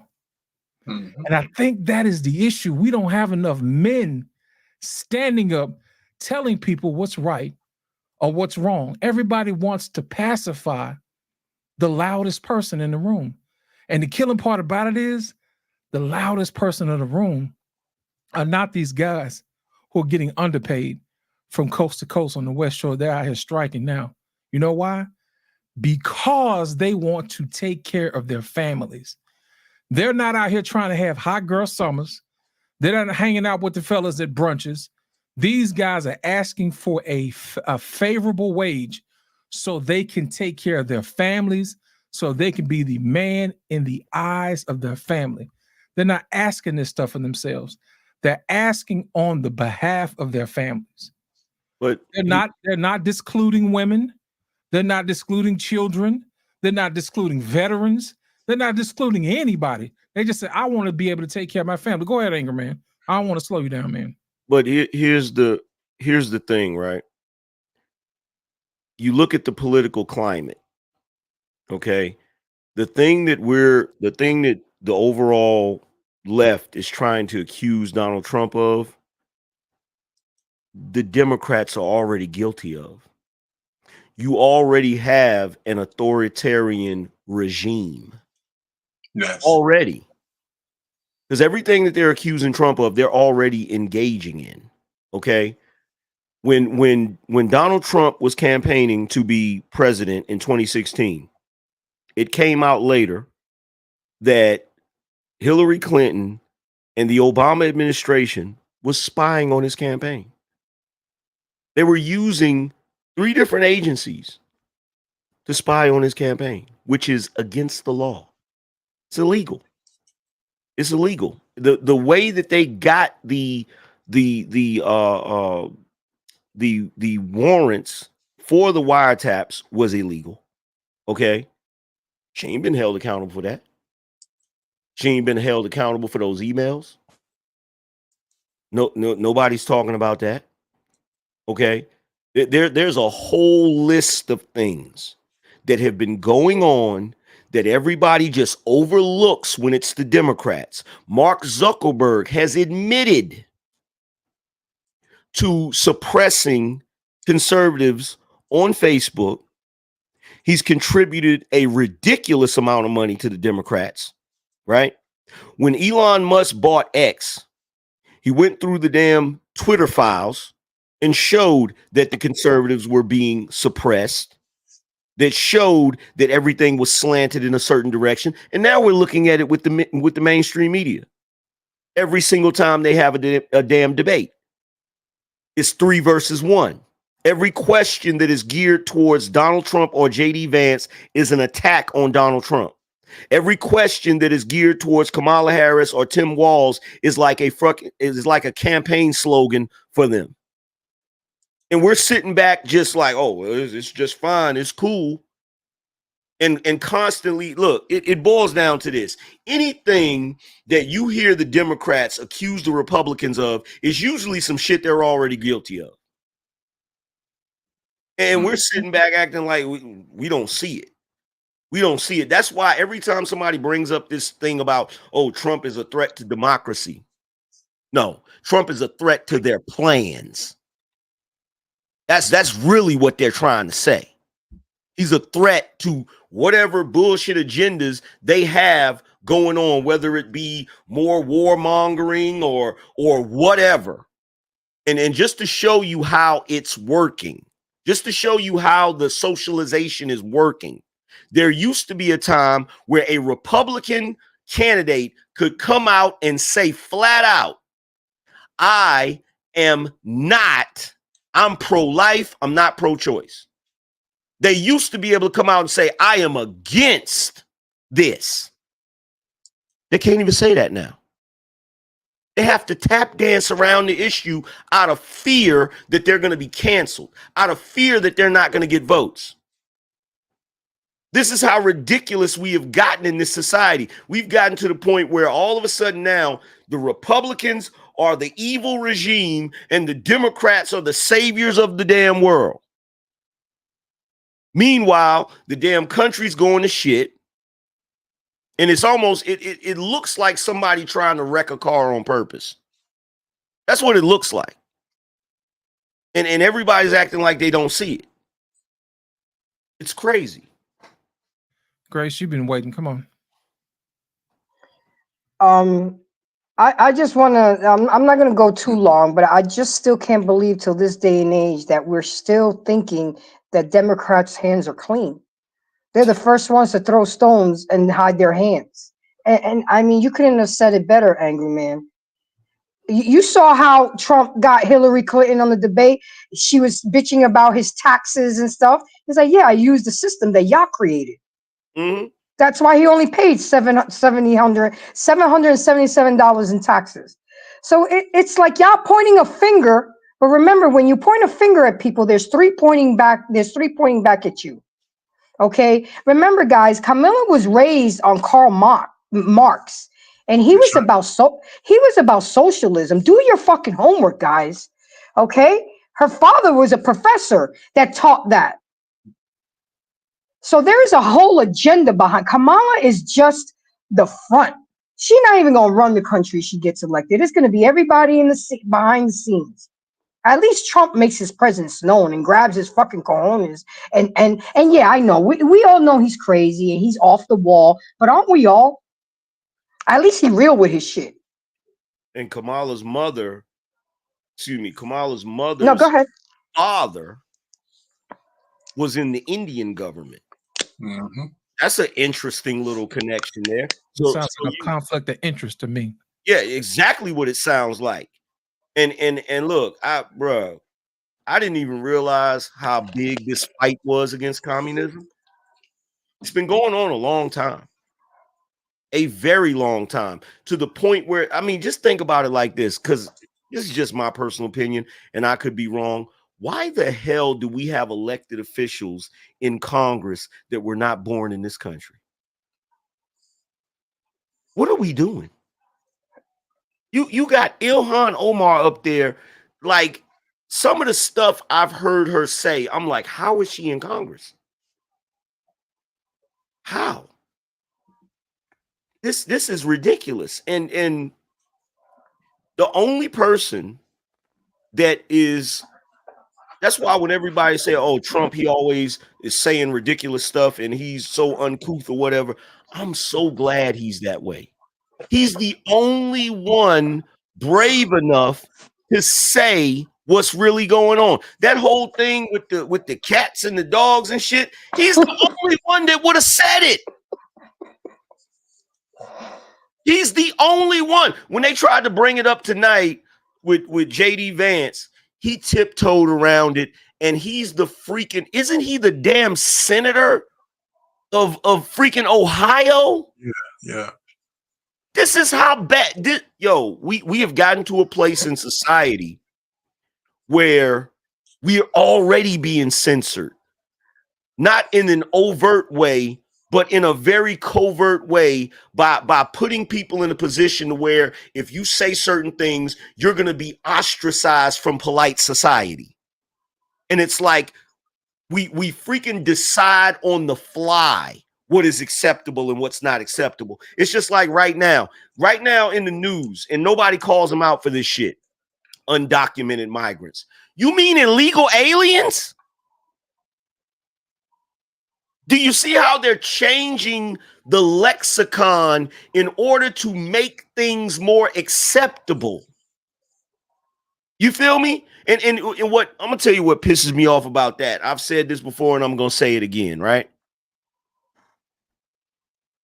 Calling illegal aliens undocumented migrants to justify it. Why couldn't my people and my homies back in the day been uncertified street pharmacists? Or better yet, dreamers. Remember that one? They were dreamers under Obama. Remember that? Yeah, dreamers and you know, like if we're gonna come up with new language in order to you know, absolve people of criminal activity, why now? Why now? I know a bunch of people that would have been happy to continue to be free instead of being behind bars because they sold some weed, which is now legal in most states. But then we got people pouring in to the, I think I said it on this show and I'm going to say it again. You know what's hilarious about this? What's hilarious about this is if you're a felon, you can't leave the country, but people can come into the country whenever they feel like it. That doesn't even make sense. So you can come in here with no problem, but you can't leave. The Hotel California. That sounds like a prison to me.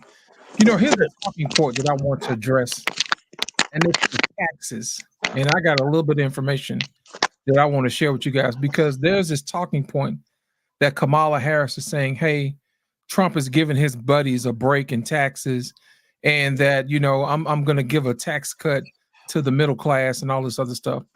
I got something I want to share with y'all because sometimes proof and seeing is better than rhetoric and propaganda. So I'm going to share this with y'all right now.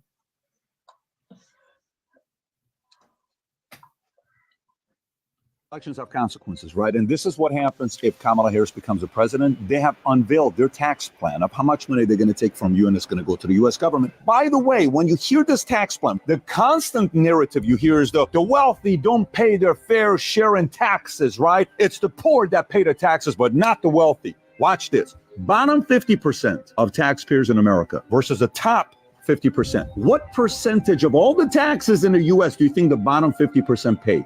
You ready? 2.3%. You know what the top 50% pays? 97.7%. Now, you may say you're a Kamala person. You may say, well, Pat, how about the top 1%? It's the top 1% that's not paying any of the taxes. Really? Here's a chart for you. The top 1% pays 42.3% of all the taxes the government gets. So what the hell is this narrative about the fact that rich people don't pay their taxes? Elections have consequences, right? And this is what happens if Kamala Harris becomes a president. They have unveiled. Yeah. Yeah, you know what? Look, you want to keep it real. Most of the people that are at the bottom, if you calculate how much money they get back on their income tax return, how much money they get in freaking services that they get from the government, if you juxtapose that against their freaking income, most of them are not even really paying taxes. Because most of the shit that they collect from people that are at the lower end of the socioeconomic ladder, most of the money that they collect from them from taxes, a lot of that shit, they get it back in a tax return. If you've got a child, you got to earn income credit. In addition to calculate how much people that are lower income, how much they don't pay, because when they get food stamps, that's not taxed. That's tax free. So it's like, what are we talking about? All I know is the more money I've made, the more taxes I've had to pay. Mm-hmm. And the more you make, the more they take. Yeah, and that little tax thing she's talking about, it's ridiculous, because unless you make a certain amount of money, you don't really understand the tax brackets. When people hear rich and wealthy, they look at that as one thing, one clump. It's not one clump. You feel me? A person, if you say, "Oh, we're only going to tax people that make more than $400,000 a year," right? Okay, if a person has an LLC and they have a business and they're making $500,000 a year, that's not a wealthy person. That's barely a rich person, if you really want to be honest. And nobody's talking about that. Like when she says that to the American public, you're thinking about somebody that has $100 million and $500 million and $1 billion. That's the top 1%. That is not people that are what I call the in-between. There's an in-between. It's where you make enough money to where poor people think you're rich, but rich people know you ain't rich. And you ain't never get no damn tax return. Ever, bruh. When tax time come around, I'll be lucky if I could break even, fam. Like, I hate when it come around. That's what because I know that I owe. I don't never ever get a tax return. Facts. I know that I owe. Yeah, I be donating an extra amount every paycheck. Yeah, I be trying to put more into my TSP. I be trying to put all kind of shit. Yes, bro. I pay a lovely Dominican woman who has a freaking CPA firm a ton of money to fucking find every loophole that exists, bro. Listen, you are absolutely right, bro. If you ain't put no money into it, because I'm not a tax guy, and I ain't trying to be one. I tried that in my younger years, trying to do all that shit, do your own taxes and shit. When you ain't, no, you gonna fuck around and later on, you probably be good that first season. But I guarantee 5 seasons after that, your ass gonna owe some goddamn money, or you gonna be in trouble with the IRS if you don't know what the fuck you doing. At the end of the day, I'd just rather say, listen, that's how much I owe. Okay, just like what you just said. I get me somebody that know what the fuck to do. They know exactly what to do. And whatever I did, whatever mistake I did this season, I'm just gonna make sure next season I don't do the same thing that I did this season. That's how that shit goes. Bruh, I freaking pay for bookkeeping. I pay for accountants. I pay for freaking payroll. I pay for all of that shit to try to mitigate my freaking tax liability. And it's crazy because when you're in that position, and I'm not rich, I do well for myself, but I'm not rich. Like when you're in that position, the things that Kamala's talking about, as opposed to the things that Trump's talking about, this shit affects you tremendously. Yeah. You feel me? Like what Trump's talking about, I'm like, okay, yeah, I can rock with that. But when she starts talking about, oh, we're only going to tax people that make a certain amount of money, it's like, wait a minute. You wilding now, because like the only people that's going to benefit from what she's talking about, which is a lie, you know, but if it was true, the only people it would actually benefit is the people that are at the bottom of the socioeconomic ladder. The ones that sit back and say, I pay you when I get my tax return. Those are people that get in the face. Right? Okay. So let's offer a foil here, just for shit and giggles. Hold on a second, Bounce, man. It goes back to this. Which would you rather be?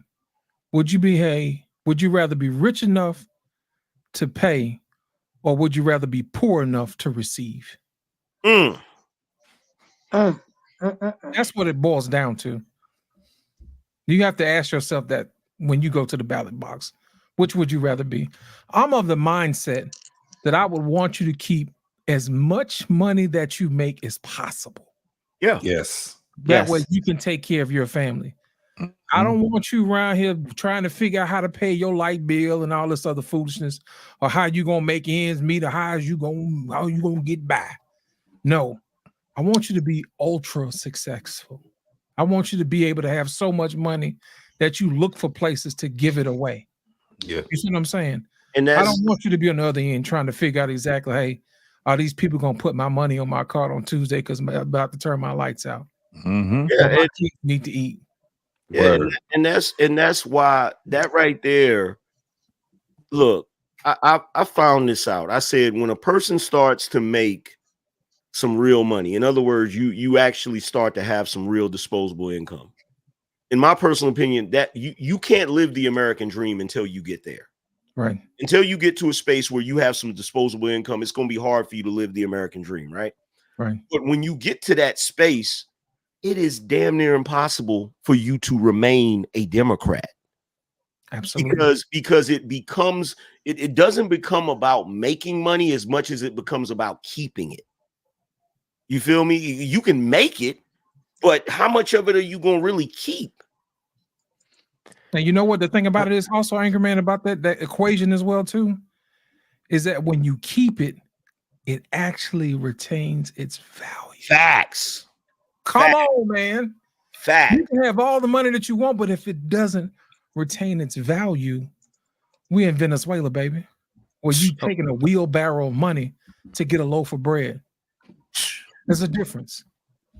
There's a difference. We showed a video about that other week, man.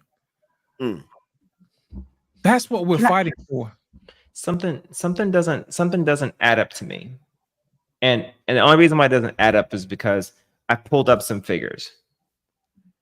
And all right, let me survey the room and tell them, because you guys are older, you guys have been here longer than me, so I'm gonna ask. And I don't mean that facetiously. It's an endearment factor, and it's respect. And I'm the youngest guy on the panel. So bullshit. I saw RP bullshit. RP rolls up like you better ask me nothing about no damn money. You know what I'm saying? All right. Oh, man, I got money. You know. All right. So here we go. in this country, there are two types of TINs. There's an SSN and an EIN, correct? Mm-hmm. Okay. Now, generally, the average layperson is usually SSN, and they usually file, or they usually register themselves with their employers with a W-4, and they collect a W-2, correct? Yeah. Correct. All right.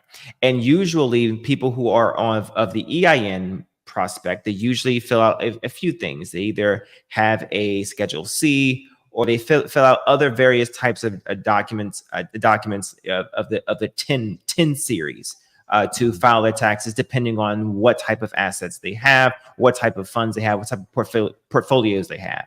All right. So I'm just going to lump that up into a Schedule C, correct? Okay. I'm getting head nods. Now, would it not be an accurate statement that there are more SSNs registered with the Treasury than there are EINs? It depends. That's not necessarily true, especially in this day and age. So you're saying there are more business entities than there are people. Well, maybe if we went back about 10, 20 years, you might be able to make a case for that. But you got to realize in this day and age, you got a lot of what you would call independent contractors.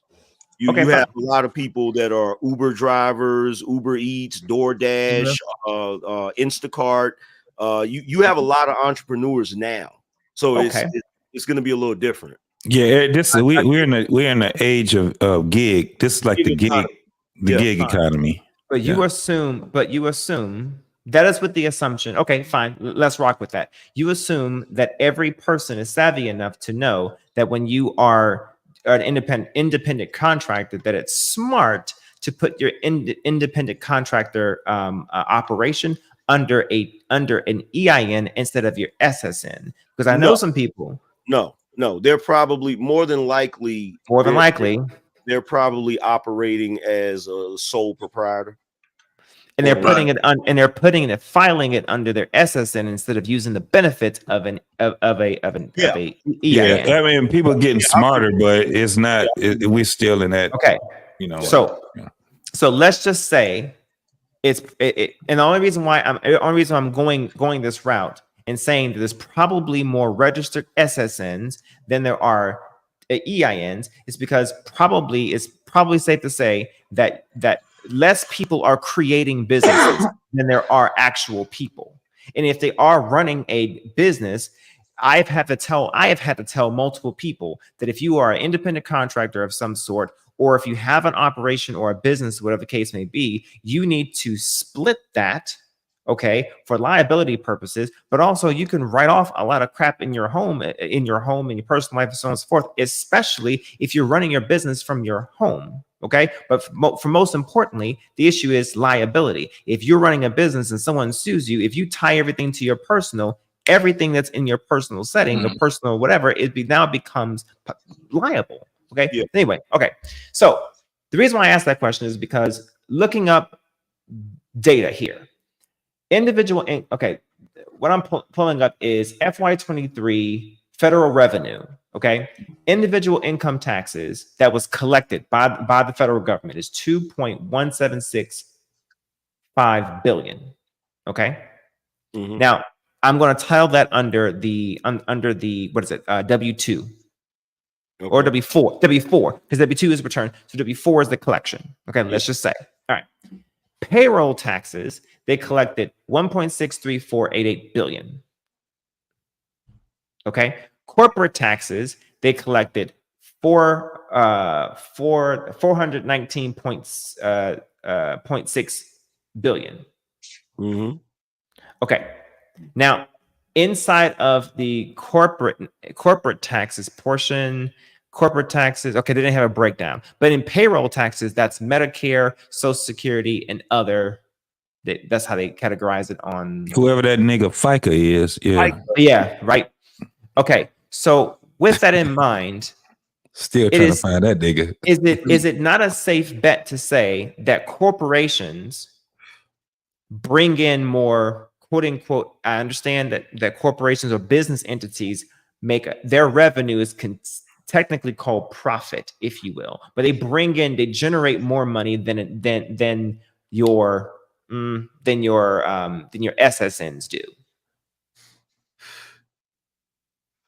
Okay. Yep.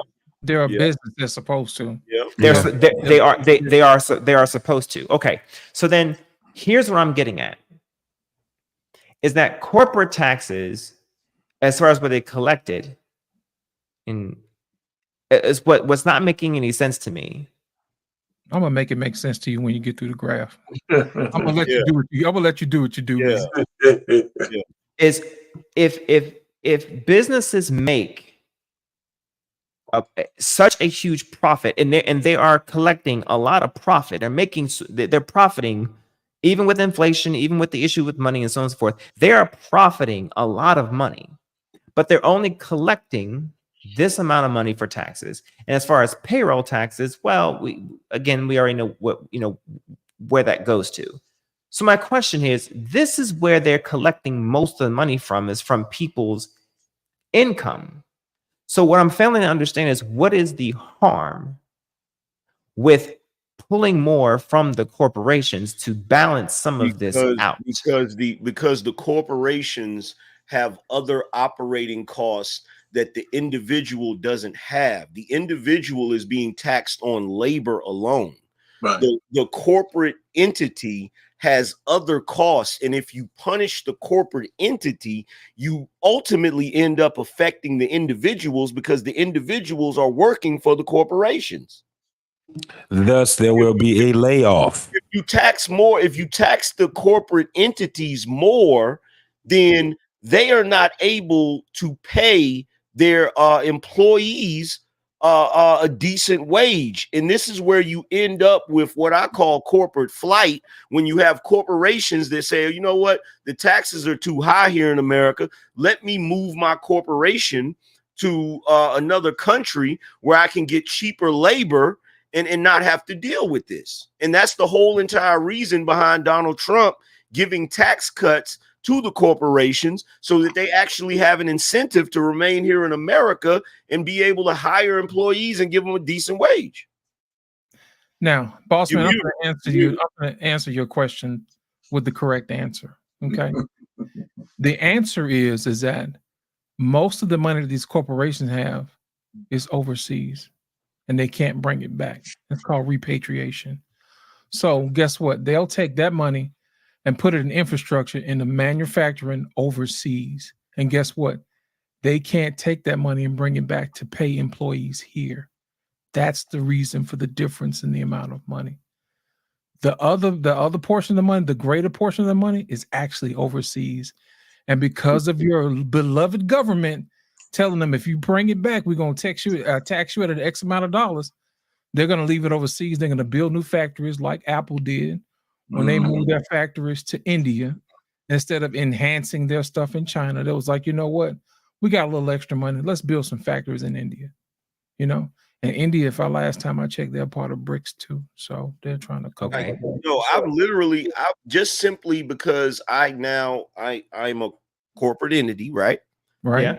I have literally debated moving to Puerto Rico just because of the fucking tax rate. Yeah. Okay. So now, okay, that part makes some sense. I can still tarry with the idea of balancing this out, because the argument is that corporations that are profiting, so they have the fucking money. Okay, they can't bring it back. They bring it back. No, I'm talking about those that are actually here. Most of the jobs are overseas. Okay, I got it. What I'm saying is they have the fucking money. All right, damn it, they do. They All do, right? but it's overseas. I'm telling you, that's where the money is. Okay. But see, even if it wasn't overseas, you have to account. Look, here's the thing. This argument, to me, this is a ridiculous argument. I'm not talking about your argument, boss man. I'm talking about the argument that a lot of people make about the corporations making ridiculous amounts of money and the people don't make enough money and this, that, and the third, right? The only reason why I look at it a certain way is because I've been on both ends of the fence. I've been on the side where I was working at some job and I wanted more hourly wages or whatever, but I never was in the position of being a business owner, right? When you're a business owner, look, you're an employee, you go to a job, you do some menial task, you get paid a wage for that, you go home, right? When you're a business owner, you're paying payroll, you have to have enough money to make sure you can pay payroll. You have all of these different operating costs, you have all of these different regulatory agencies that you gotta pay for this, you gotta pay for that. Like we kind of ignore the fact that when it comes to running a business, and keep in mind, I'm not talking about companies like Apple and Amazon. I'm not talking about these companies that make these ridiculous profits. I'm talking about middle-class people that own businesses, right? They're making a profit, but it's not ridiculous profits. Yeah, the margins are small. Yeah, the margins are way smaller. And in addition to that, now that I'm on the other side, I definitely see things a certain way. Like, for instance, if you are a fry cook at McDonald's and you make $12 an hour, the idea that next year you should be able to make $20 an hour as a damn fry cook is ridiculous. You're literally doing the same job for way more money. And I get that the cost of living goes up. But in my opinion, that just tells me if the cost of living goes up, you should get a different job than a damn fry cook and let the teenagers work the fry cook job at McDonald's. You feel what I'm saying? So I just look at it differently now. But you got all of these people saying, oh, well, minimum wage should be $20 an hour or should be $25 an hour. Do you have any earthly idea the ramifications of paying minimum wage $25 an hour, what effect that would have on the economy? Right. They got the Petri dish California is telling you what it looks like. You know what's funny, man? Yeah. Me and Bossman had this conversation probably about a week or two ago. And I showed him a Facebook post I was in a singles group about 10 years ago. And they were bitching and moaning about minimum wage should be $15 an hour. And I told him that was a bad idea. I said that shit 10 years ago. Bossman saw the date on it. So he lets you know, I know what the hell I'm talking about. So whenever you get these people talking about it should be this, it should be that, they're not factoring in everything else. Everything is going to go up. And as a result, we have what we have right now. So my thing is do you want more of what you got right now? Or do you want something different? That's the question. Go ahead, Grace. I saw your finger up. Two things. Out of all the word salad that Camilla does, the only thing that I heard her clearly say is that she ain't doing shit for Black people. That alone should tug at your heartstring. That she ain't doing shit for y'all.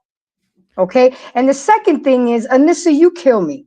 You really do, because she keeps asking me, what is Trump going to do for me? And I finally answered her. Then I asked her what Camilla going to do for me. She still hasn't answered me. Okay? But the fact remains is that you live in a fucking bubble that you don't even realize. You may be comfortable in Florida and cushy in your house, but the shelves are going to run out of food. The ports are in strike. You guys don't even realize what's going on. Angry Man, I was there with you on your live, and you got off quick, and I'm going to Sam's. you know, and that shit is, I work at a grocery store, guys, and if we don't get those trucks come in with y'all food, it's going to be pandemonium. It's going to be like the purge.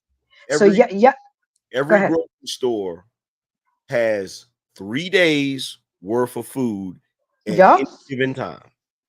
Every grocery store. And when we start putting limits on y'all that you can only get 1 pack of toilet paper or 1 can of formula because y'all motherfuckers want to come in here greedy just because y'all got 9 people in your family, you feel entitled to 9 cans of formula. It's not going to happen, people. And look, go ahead. Here's the thing. The cost of living in America is not the issue. Cost of living is going to go up. That's just what it is. The issue is America has to stop depending on foreign countries to build everything. We Get have off the titty. Exactly. We have to get back to being a country that builds our own shit, maintains our own infrastructure. And guess what? When you decide to do that, when you start giving people incentives to open up factories, giving them incentives to actually manufacture things here, guess what? Now you get people getting jobs with decent wages and shit. Because now we're competing with the world. Like at what point are we going to decide to stop importing everything from everybody else? Like people will say, oh, have you been to China? Have you looked at China? It's not that China's in 2050. You know, we're looking at all the advancements. I guess they do. We're buying all of their products. You feel me? It's like, of course, they're going to be more advanced. Of course, their economy. I remember there was they put out a documentary a couple of years ago on Netflix, right? Do you know at one point they were China was churning out multiple billionaires a week. They were becoming billionaires like the shit was going out of style. And I'm like, bruh, do you know, I was watching in spite of what Hot Sauce says, he thinks that TikTok is not a good source of information. TikTok is a good source of information. That's the main reason why they're trying to ban it. But I saw a video of a guy that was in China. He was doing a live stream, and he was walking through this shopping center. And by the way, the shopping center looked immaculate. I ain't even gonna front. It looked awesome. You feel what I'm saying? So he's walking through there, and he's pointing out some of the stores. There's literally a store over there that sells knockoff Jordans. A legitimate store. And one of the things that I liked about Donald Trump is Donald Trump was addressing that issue with China, the theft of our intellectual property. The fact that they can take products that we have here and because they're manufacturing a lot of them, they can make knockoff versions of it. The non-official, of course, it's the same product, but it's not an official product. Sometimes they use materials that's cheaper or whatever. But the fact that they can make those products and sell them out of legitimate stores, and that's crazy. That is wild, bro. Because if I did that here in America, you know how fast they'll shut that store down so quick it'll make your damn head spin. Absolutely. Absolutely. So like I said earlier, man, it comes down to what you want, man. You know, back in the day, we had more people in our community who had businesses. Our pain can attest to that. For those who hadn't been around long enough, we had our own businesses, we had our own stores, we had our own stuff, and then somebody showed up and showed us a different way, and we ain't been right since. So my thing is this: you have an opportunity this fall to cast your ballot, and I implore you to do your own research, because I would hate for you to miss out on an opportunity to make a difference because you were stuck in your ways, because you just refused to address your cognitive dissonance and decide to do things you've always done. Well, my thing is, if you've always done what you've always done, then you're always going to get what you've always gotten. And I don't know about y'all, man, but I'm tired of the same old. And especially if the last 16 years, 12 of them have been the others, and then they want to blame Donald Trump for his 4 when they had the majority of the time to make a difference. And I think that's a problem. And I think that's an honest issue. I want to thank you guys for coming out. Did y'all want to have any last words before we go? Because I want to make sure that everybody gets to say what they want to say. My final thought is this, because I agree with you wholeheartedly about that. It's like when you grow up coming from an impoverished background where you don't have much, right? You still believe in the American dream. You know you got opportunity. All you got to do is fight and do what you need to do in order to rise. And everybody can't do it, but some people end up being able to do it. I find it really jacked up that you sit back and you watch all of these people that are rich and successful enjoying the fruits of their labor, enjoying America, enjoying the dream. And then after you done fought damn near 40 years to get a little piece of the American pie, now all of a sudden the pie tastes like shit. That is horrible, bro.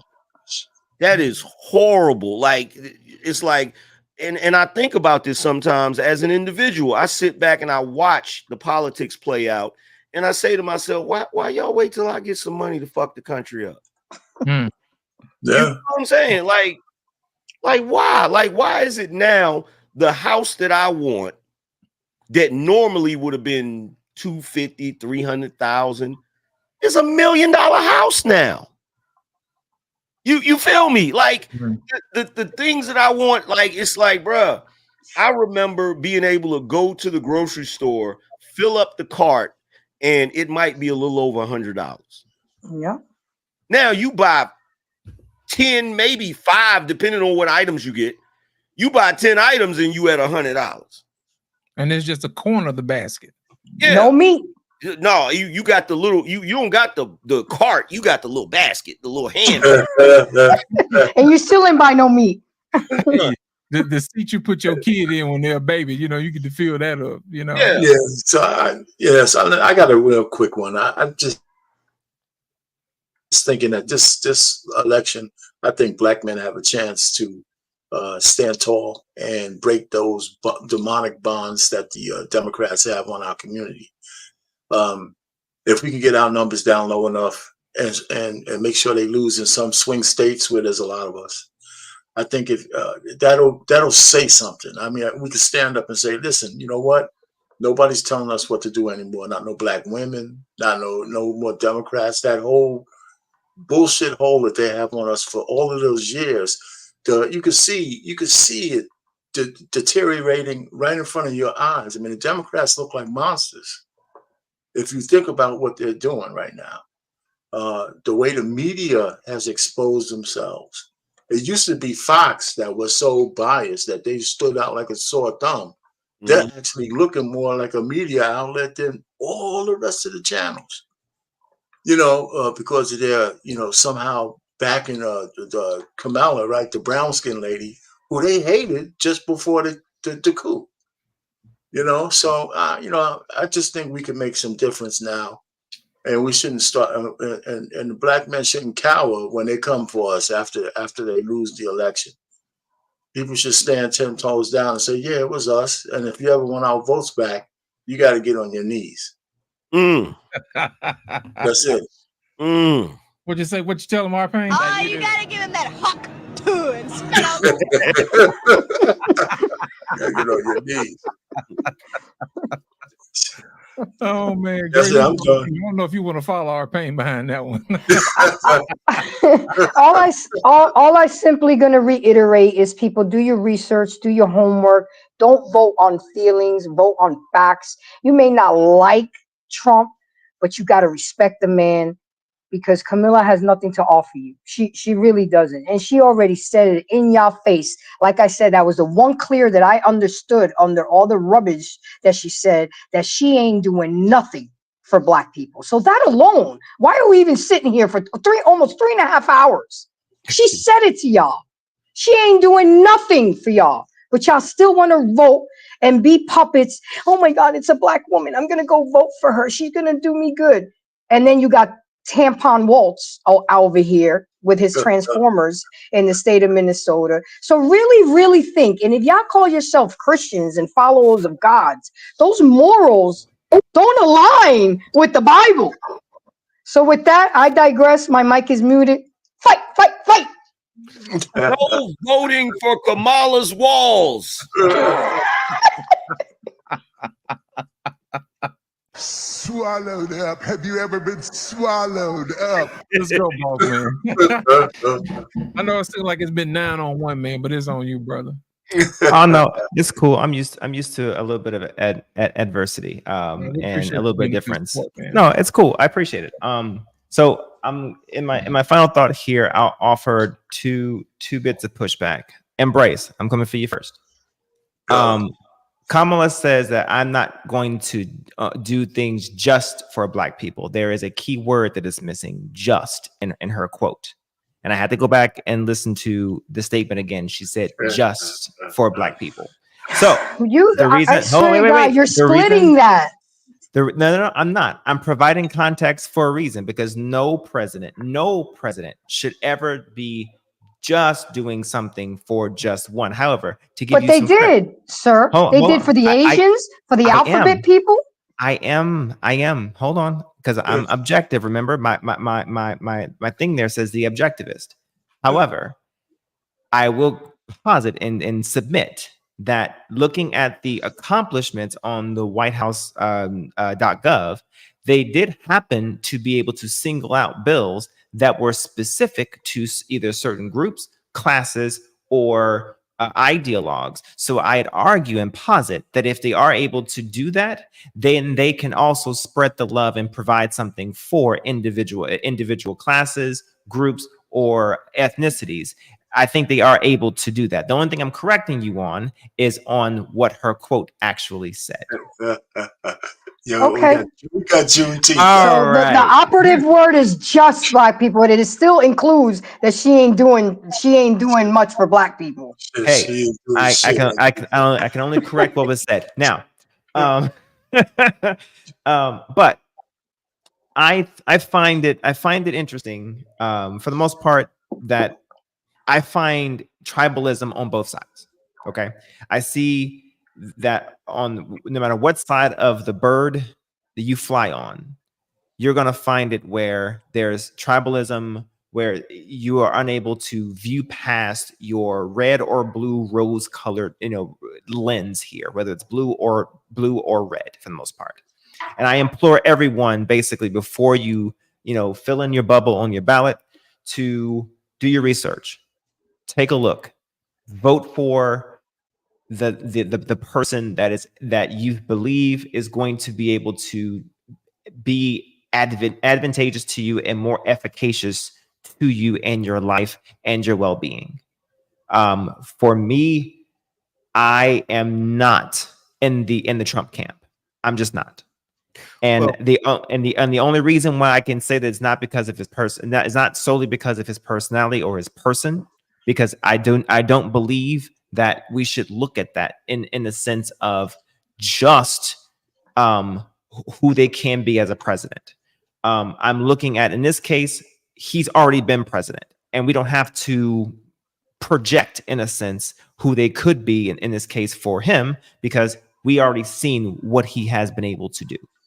But I implore everyone to be able to do that on their own, whether you're on the red side or the blue side, however.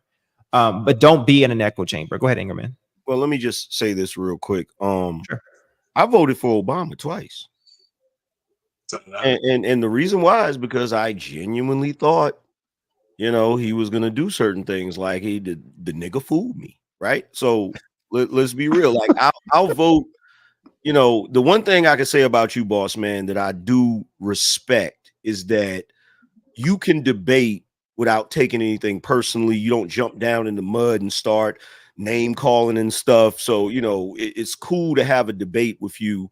Even though there are points you make that I don't agree with, I can still respect where you're coming from because you act like an adult, unlike some people. I'm not going to name any names, hot sauce, but, I can say I appreciate that. You feel what I'm saying? Even with R-Pain, when he goes off on a tangent sometime, I can respect it because, whether he knows it or not, I do value his wisdom as an elder, as a brother that's a little bit older than me. You feel what I'm saying? But yeah, I think people should vote their interests. You know what I'm saying? Whatever those interests may be. But I do not think people should be voting strictly off of identity politics and feelings. You feel me? And that's what seems to be pushed with Kamala is, it's funny when she says, and you're right, she did say, I'm not going to do anything just for Black people. But the only problem is your whole campaign ticket is being ran about Black people. Facts. And women. Facts. And women. So it seems like that's the group that you want to do something for, At least that's what you're making it appear to be. So my thing is just, vote, be knowledgeable when you vote, and don't just vote off of emotions, identity politics, and race loyalty. I do agree. And I don't see anything inherently wrong with someone who is registered one way and voting another. Don't let anyone tell you that there's something wrong with voting opposite of either what you're registered as or opposite of what you did previously. You don't have to be a registered independent to vote independently, to have an independent damn thought. I am tired of seeing, even on the Republican side, people saying, well, you're a rhino if you don't just vote red down the whatever, or you're not a true Democrat if you're not. I am so fucking sick and tired of hearing that shit.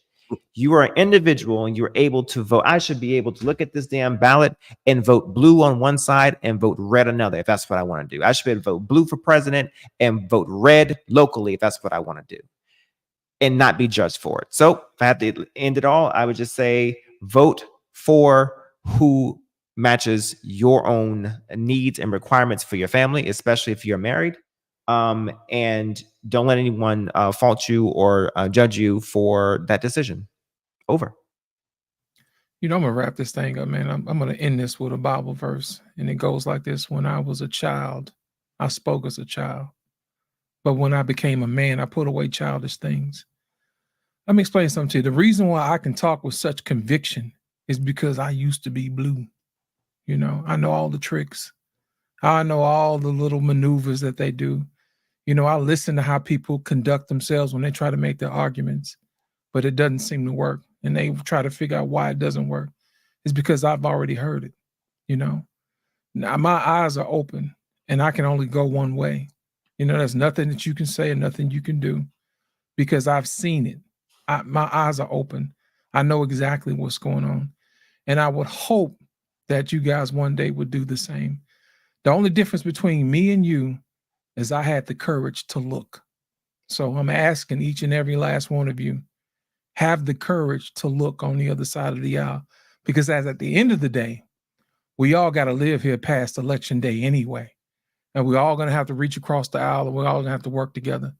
And that's what we're here for as a country anyway, to make sure that we're all safe and we're all taken care of. I want to thank everybody for coming out. If you guys are new, make sure you guys hit the like button, hit subscribe, hit share, and we'll be back next week. We got shows every day this week, so y'all stop by. Boss Man, you got a show coming up tomorrow, Thursday? Tomorrow, yes, at 9:30 Eastern. Yeah, make sure you guys come back and check out Boss Man. Come back and check out Grace and also our pain as well. Anger Man, I want to personally thank you for coming out, brother. For adding such color commentary to this thing, man. Without you, man, I don't think none of this would be possible. I appreciate you coming out, brother. As always, it's good to see you. Appreciate you, fam. Anytime. Once again, y'all, thank you for coming out for another edition of Flipping Tables with Black Man Unfiltered. Y'all have a good evening. Thanks for coming out. Peace. It's going down like a rodeo. It's going down like I told you so. It's going down like a rodeo. It's going down like I told you so. I hope you're all here for the ride. Come inside, cause it's going down tonight. Only here for one night, no lies. Come and saddle up a ride. Need a yeehaw, you know how here for one night and we just wanna party. In a fast car, a Ferrari. It's a push start, I don't need a car key. Slide on Broadway, and it's gnarly. On a late night, but I'm not tardy. Right on time for the parties and Barbies. Strolling with a chunk of green like a golf swing. Hey, hey, hey, hey. Bottles on ice, mess around these skates. Hey, hey, hey. If I gotta say it twice, then I got nothing to say. It's going down like a rodeo. It's going down like I told you so. It's going down like a rodeo. It's going down like I told you so. I hope you're all here for the ride. Come inside, cause it's going down tonight. Only here for one night, no lies. Come and saddle up a ride. Come and kiss me up, it's going down like a train with no brakes, I'm not slowing down. See it showing up, we're showing out. Better pack it.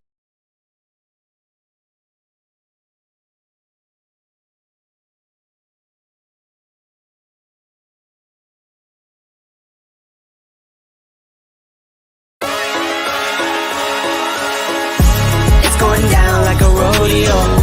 It's going down like I told you so. It's going down like a rodeo. It's going down like I told you so. I hope you're all here for the ride. Come inside, cause it's going down tonight. Only here for one night, no lies. Come and saddle up a ride. Need a yeehaw, you know how here for one night and we just wanna party. In a fast car, a Ferrari. It's a push start, I don't need a car key. It's out on Broadway, and it's gnarly. On a late night, but I'm not tardy. Right on time for the parties and Barbies. Strolling with a chunk of green like a dog sweet. Hey, hey, hey, hey. Bottles on ice, mess around these skates. Hey, hey, hey. If I gotta say it twice, then I got nothing to say. It's going down like a rodeo. It's going down like I told you so. It's going down like a rodeo. It's going down like I told you so. I hope you're all here for the ride. Come inside, cause it's going down tonight. Only here for one night, no lies. Come and saddle up a ride. Come and kiss me up, it's going down like a train with no brakes, I'm not slowing down. See it showing up, we're showing out. Better pack